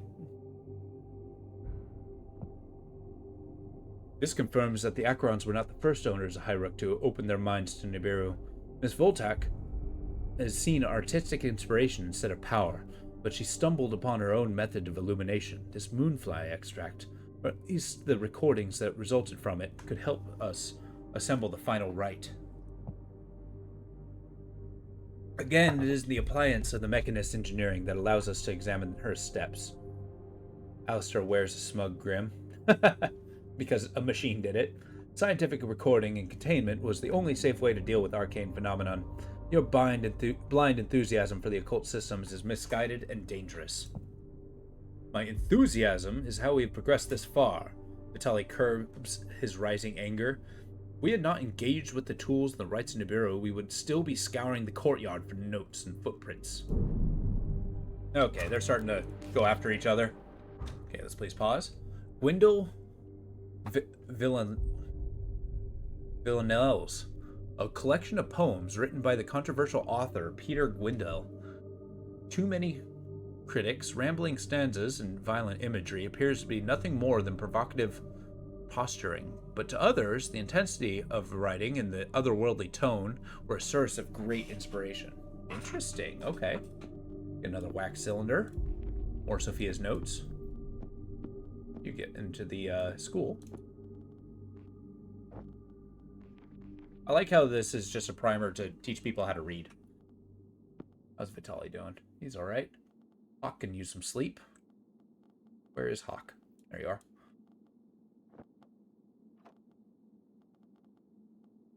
You living in the machine room is fitting, but not necessary right now. And we're going to start opening crates. We definitely need our moonshine, for sure.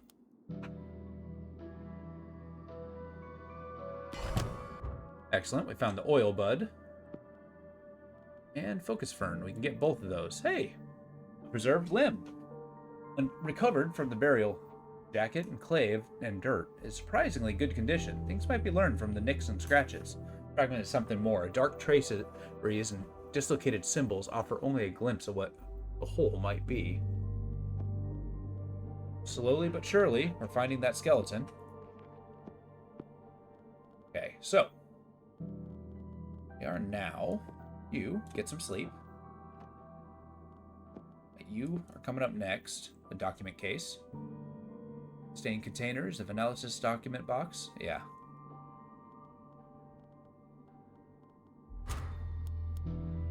Oh, I thought everybody was doing something. Level 1? Cool. You make some tea. Got forge. I got food. I can use music and that. We'll make ourselves a nice ritual thing.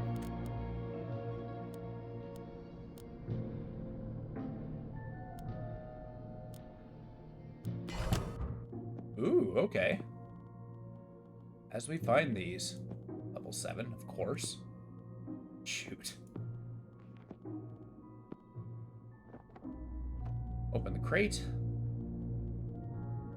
Where are you, Vitaly?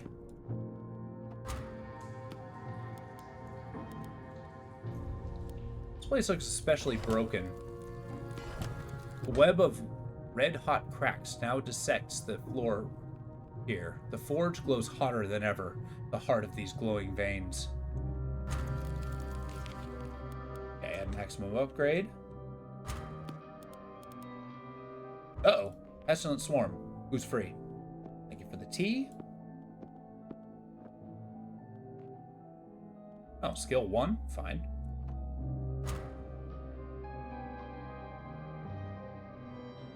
Going outside with some bug spray. Psst. Scaring them off. Okay, I found all kinds of things here. So we got our moonshine. Got our garden guide. We have our spices. We have our salts. Opened it. I want to use the machining oil. Yes. Get that going. But you have slept, so let's get some food going. Caligar. Get some oil. Well, get this oil first. Cool, so we've cleared all the damage, which is awesome. Just trying to get enough stuff so that we can actually make progress there. Oh, you're already done. Do a study. Things are starting to go bad. Voltok's goblet, huh?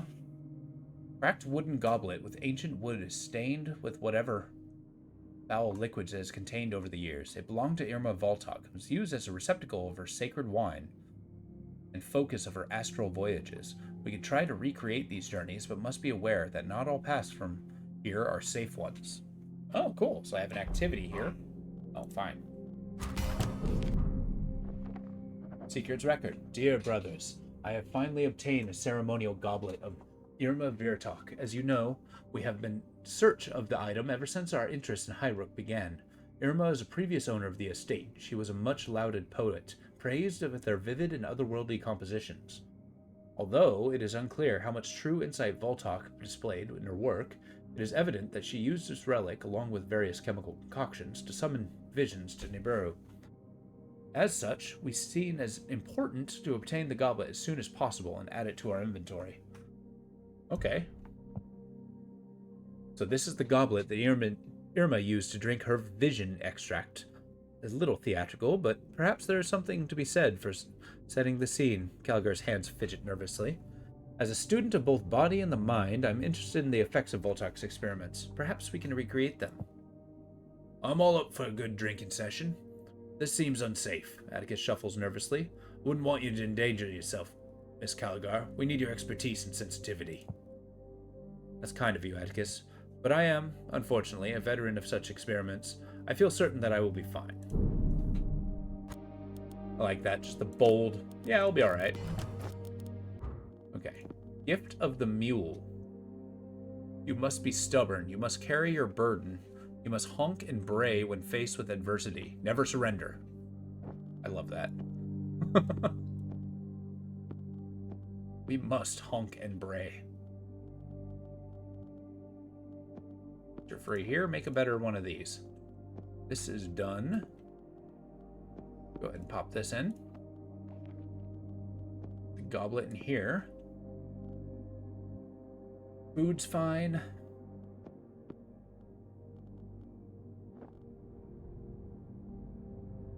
Why do I not have level 5?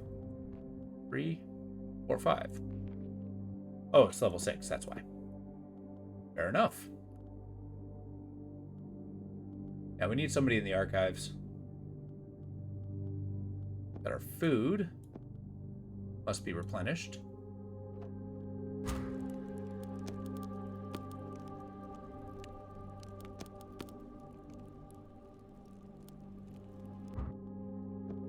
I guess if you're here, what are you gonna do? Use the archives key. We'll hunt the storage index later on.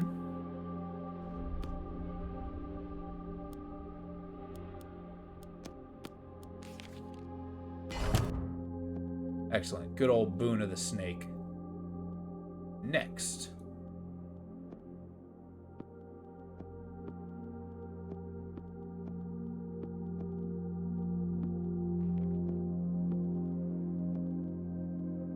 There we go.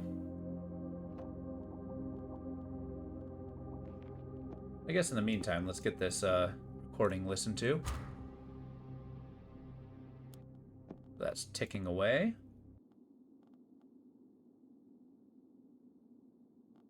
Guess everybody's just a little bit busy. What's next? But I guess you're going to be making this better for a friend here. Gift of the Mule's coming next. Excellent. Booster Matrix. That's amazing. And then do it again. We want to... Oh, wait. Don't do it again. Please. Alas, I did that to myself.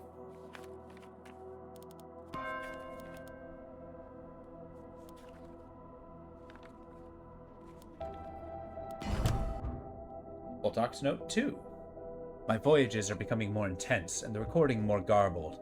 I now believe that I am always drawn to the same place, an unnatural shadowed aisle lit by flickering rays of burning moon. The recordings are often confused and hard to transcribe, such as the one I include here, and sometimes even seem to have captured other voices than my own. I have written several drafts for new poems immediately after these visions, but the results are always unreadable, the pages crisscrossed with garbled phrases and arcane symbols. I'm hoping that my attempt will gain clarity over time, but perhaps simply a matter of adjusting the dose? Of course.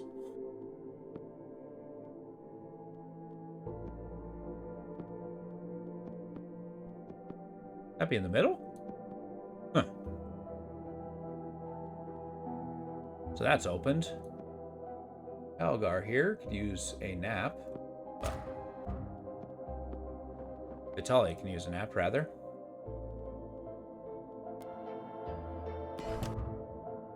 Excellent. You're going to go get a delightful crate.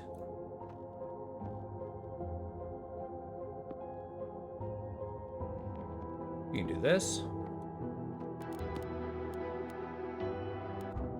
Uh-oh. Is there anybody free?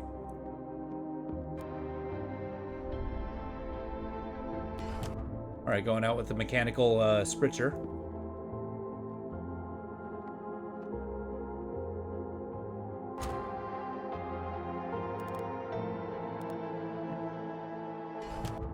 Nice.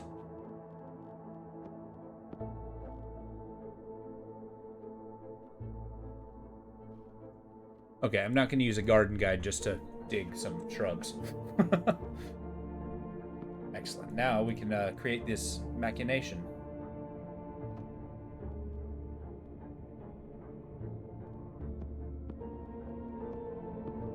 This can go back. This can go forward. That's getting work done. And then we're getting a crate. Awesome.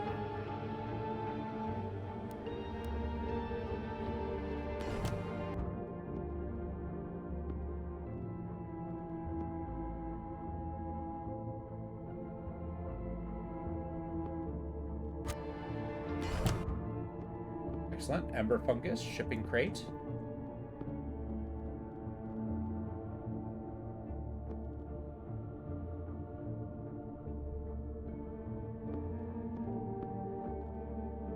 Oh wow, you need level 5? How about this?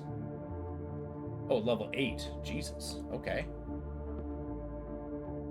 Fair enough. I think we're not getting that one anytime soon. Put that there. We'll get our moonshine. No, food. Except that meal's going to disintegrate, so. Excellent. The boon of the mule. Now once the machine room's free, it'll be good to go.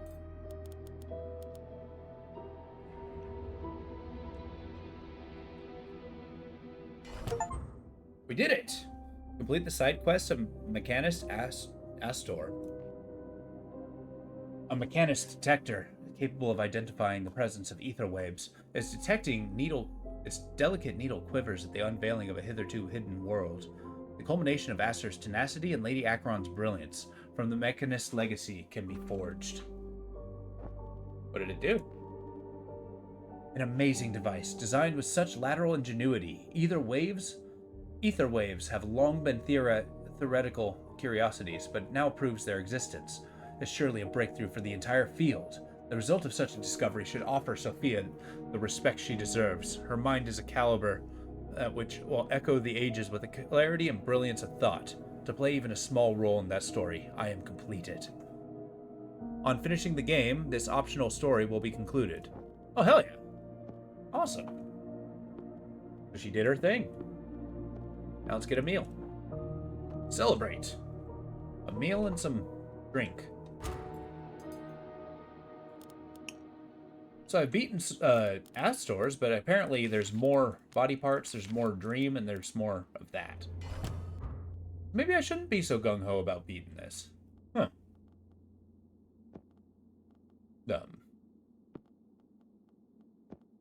Dig a hole.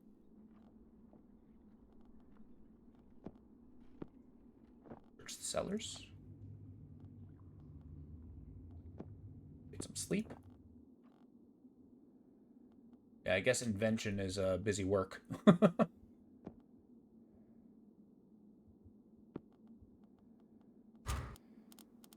Blech.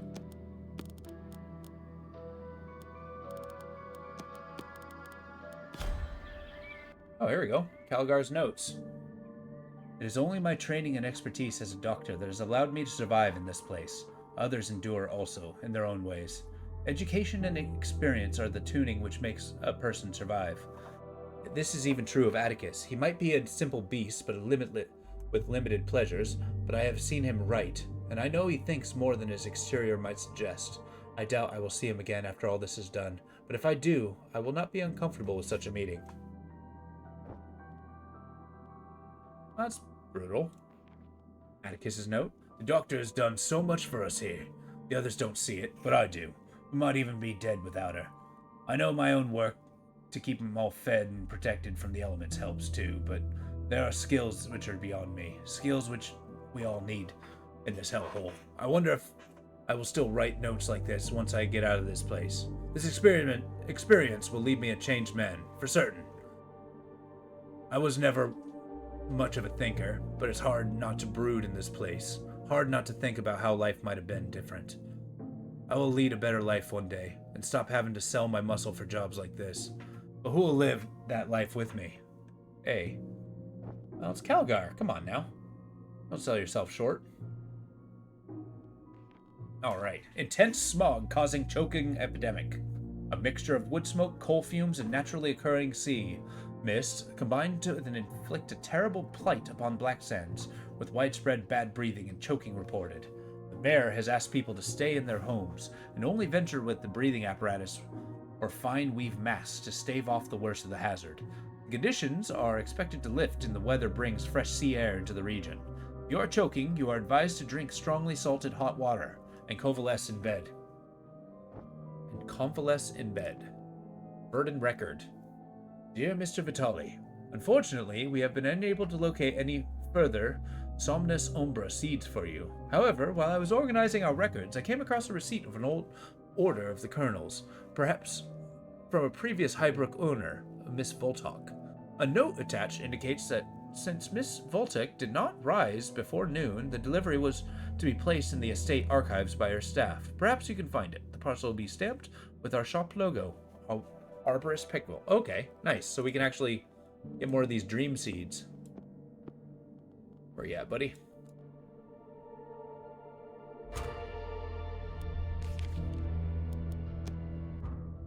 Alright, well, we got Calgar here. Take a nice toke. Excellent. The gift of the sloth. Aromatic or herbs. Go.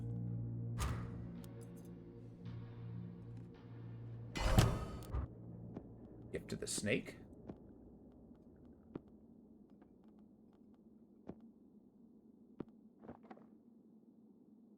Yeah, let's get some healing for our friend here. Doing fine in that regard. You can definitely use the oil. It only takes level 1. Anyone can make the oil. Nice. Get that healing. You're doing your thing. You're doing your thing. Make some oil. Then you'll get some sleep. Oof, speaking of sleep, I might be not far away myself. Might have to put a pause on this. We'll conclude it. Probably next week we'll find a day for it. Boon of the Sloth. Nice. Does that mean... Hold up.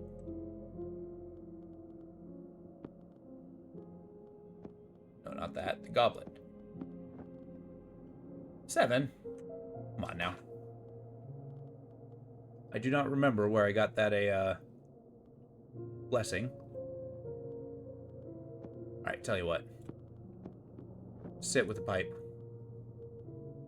Good way to spend an hour.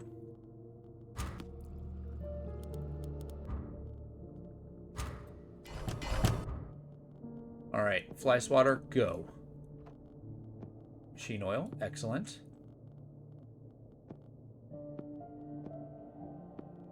The gift of the wren.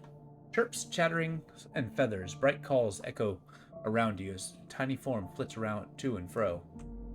Nice. You heal. You just live life over there. You're doing your thing. An old parcel. A faded package recovered from the estate's archives. The oiled paper is starting to crack and split. Something rattles faintly within. A faded brand of Ferdinand Row, still visible in the mottled wrappings. Yep, there's no avoiding that. Got more flicker fries, which we can actually use. Gift of the rat. Who is free? Here we go. You're doing that. You're doing that.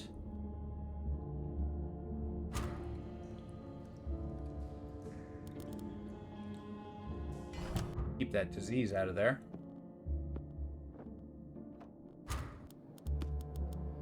Keep sleeping. Okay, we are actually running out of food. That is going to become a problem. Excellent. Next.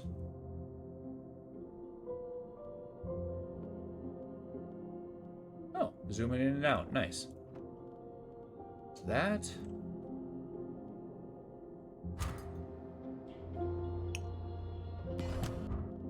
Excellent. Now the goblet. Still level 8. Man, okay. Fine. Gonna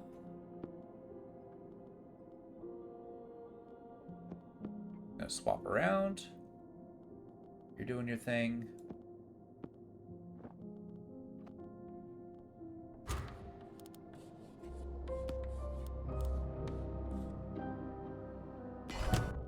Excellent. Old seed. A small teal kernel, no larger than a fingernail. Surface is creased like the waves of a shallow bay. Shaken soft rainfall in the husk. Then a dry seed. Small kernel, no longer... Okay, so these are the same seeds. He's got some dreaming to do. Burden letter. Dear Miss Voltok, thank you for your order. Included in this parcel are 2 Somnus Umbra seeds. They are fully desiccated and should last for years, if not decades in their dry form. If you are to use them for therapeutic aid, we advise rehydrating the kernels in a cup of hot water and then drinking the solution. Consuming the seeds independently would likely cause a more intense and potentially dangerous effect. Oh yeah, that's the first thing he's going to do. He's going to sit there just waiting. Although Caligar desperately needs... I'm sorry, is the school just blasted? Hold up. The center of the room has collapsed into a noxious pit. Most of the schoolroom's equipment is still usable, but dark fumes rise threateningly from the chasms. Oh, I didn't realize it took so much damage. Did anything else take damage? It did not. Okay. Algar, you're next for sleep. You are just gonna get hunting.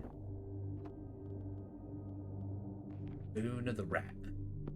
Open the shipping crate.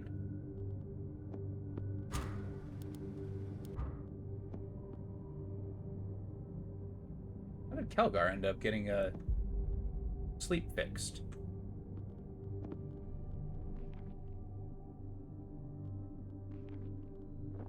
Huh, I didn't realize it, oh, all characters present. Holy crap, I could have been doing this the whole time. Fair enough.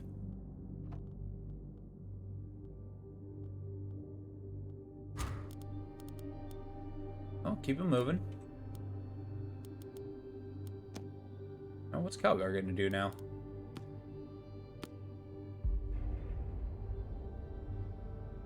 Let's get another boon. Nobody's idle.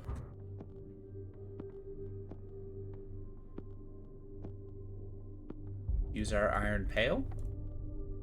Go. Actually, no. Okay, I wasted the boon. Dream of a tower. The dream of a tower, isolated on a cold coastline.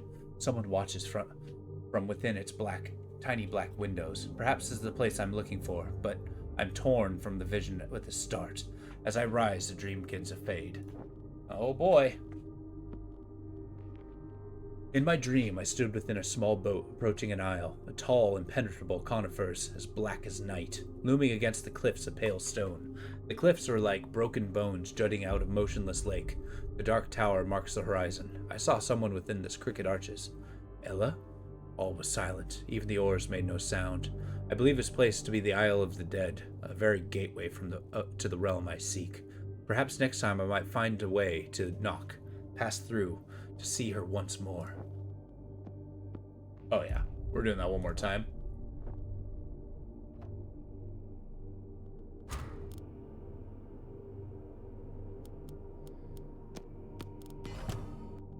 Excellent. We'll keep the gift of the rat going. Make another light bulb potion. I swear to God, this cat.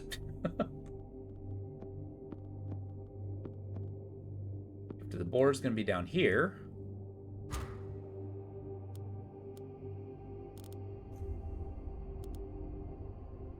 A limbo of stuff and things. I like it. So we got moonfly larvae, a pale aquatic nymph, the juvenile form of the moonfly. One day the grub will be a beautiful nocturnal invertebrate, glittering under the stars. For now, its ugly, immature form coils and roils in the shadows of the well. More adventurous apothecaries claim that the larva holds toxins that can give rise to powerful visions, and is rumored that its extract will be used to instill fake madness by poisoners and con artists. Oh, okay. Pop that in there. Try again. What else can we get? Hey, completed it. Nice. The dream glade. There she was. In a glade, between us ran a stream, with the water moths chasing light over the slow water. I cannot cross, and nor could she, but we could speak. Oh, Ella, finally. And one day, forever. Even though this dream might fade, its imprint will remain. I will return.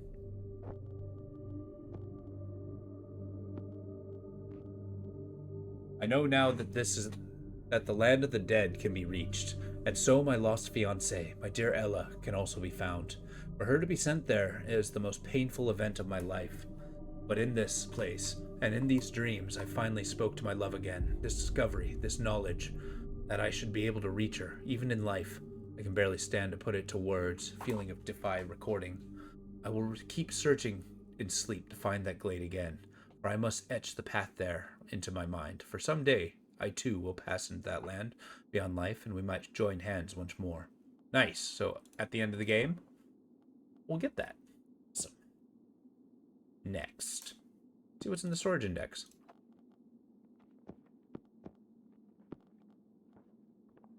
Hawk, what you up to? Get cooking.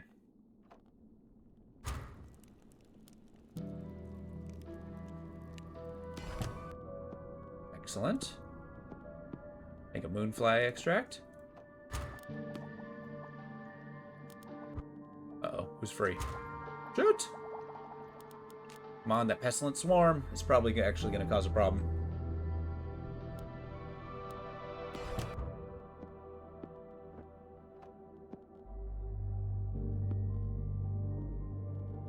We got our sporifics. Got curative algae, a film of viscous life drawn from the depths of the well. It is thought that when boiled in a tonic, that the chemical contents of this aquatic bloom can help cure infections and diseases. Oh, that's huge. Yeah, let's pass that along. And then we also got our flicker fry. Okay.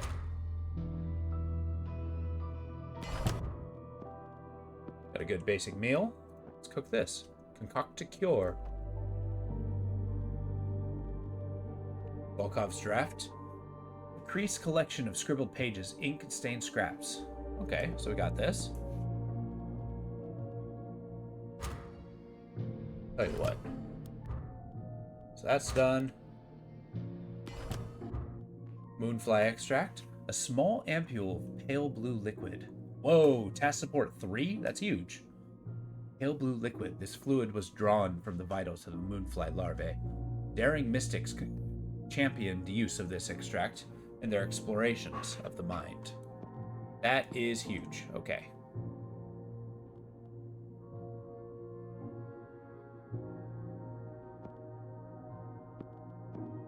Get everybody together for a drink. Can actually just pull this stuff out. That's +5 bonus.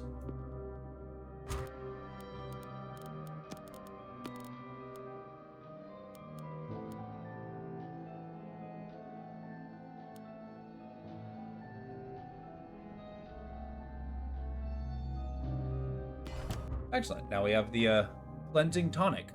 Thick medicinal syrup. A potent balm is full of tiny bubbles, trailing lazily through the liquid. It tastes awful, but can rapidly cure most infections. That's going to be huge. So, everybody's going to have a toast. And I toast to you guys for hanging in there. I appreciate you indulging me and enjoying this. But with that, I do need to head off to bed a little later than normal. But with that, I hope you guys have a wonderful evening. I look forward to seeing you again on Tuesday. I'm gonna be doing a shuffle up. We're gonna be coming back to Horror of Hyrule, but it's probably gonna be a little bit later in the week. But with that, hope you all have a good night. I look forward to seeing you soon. Take it easy.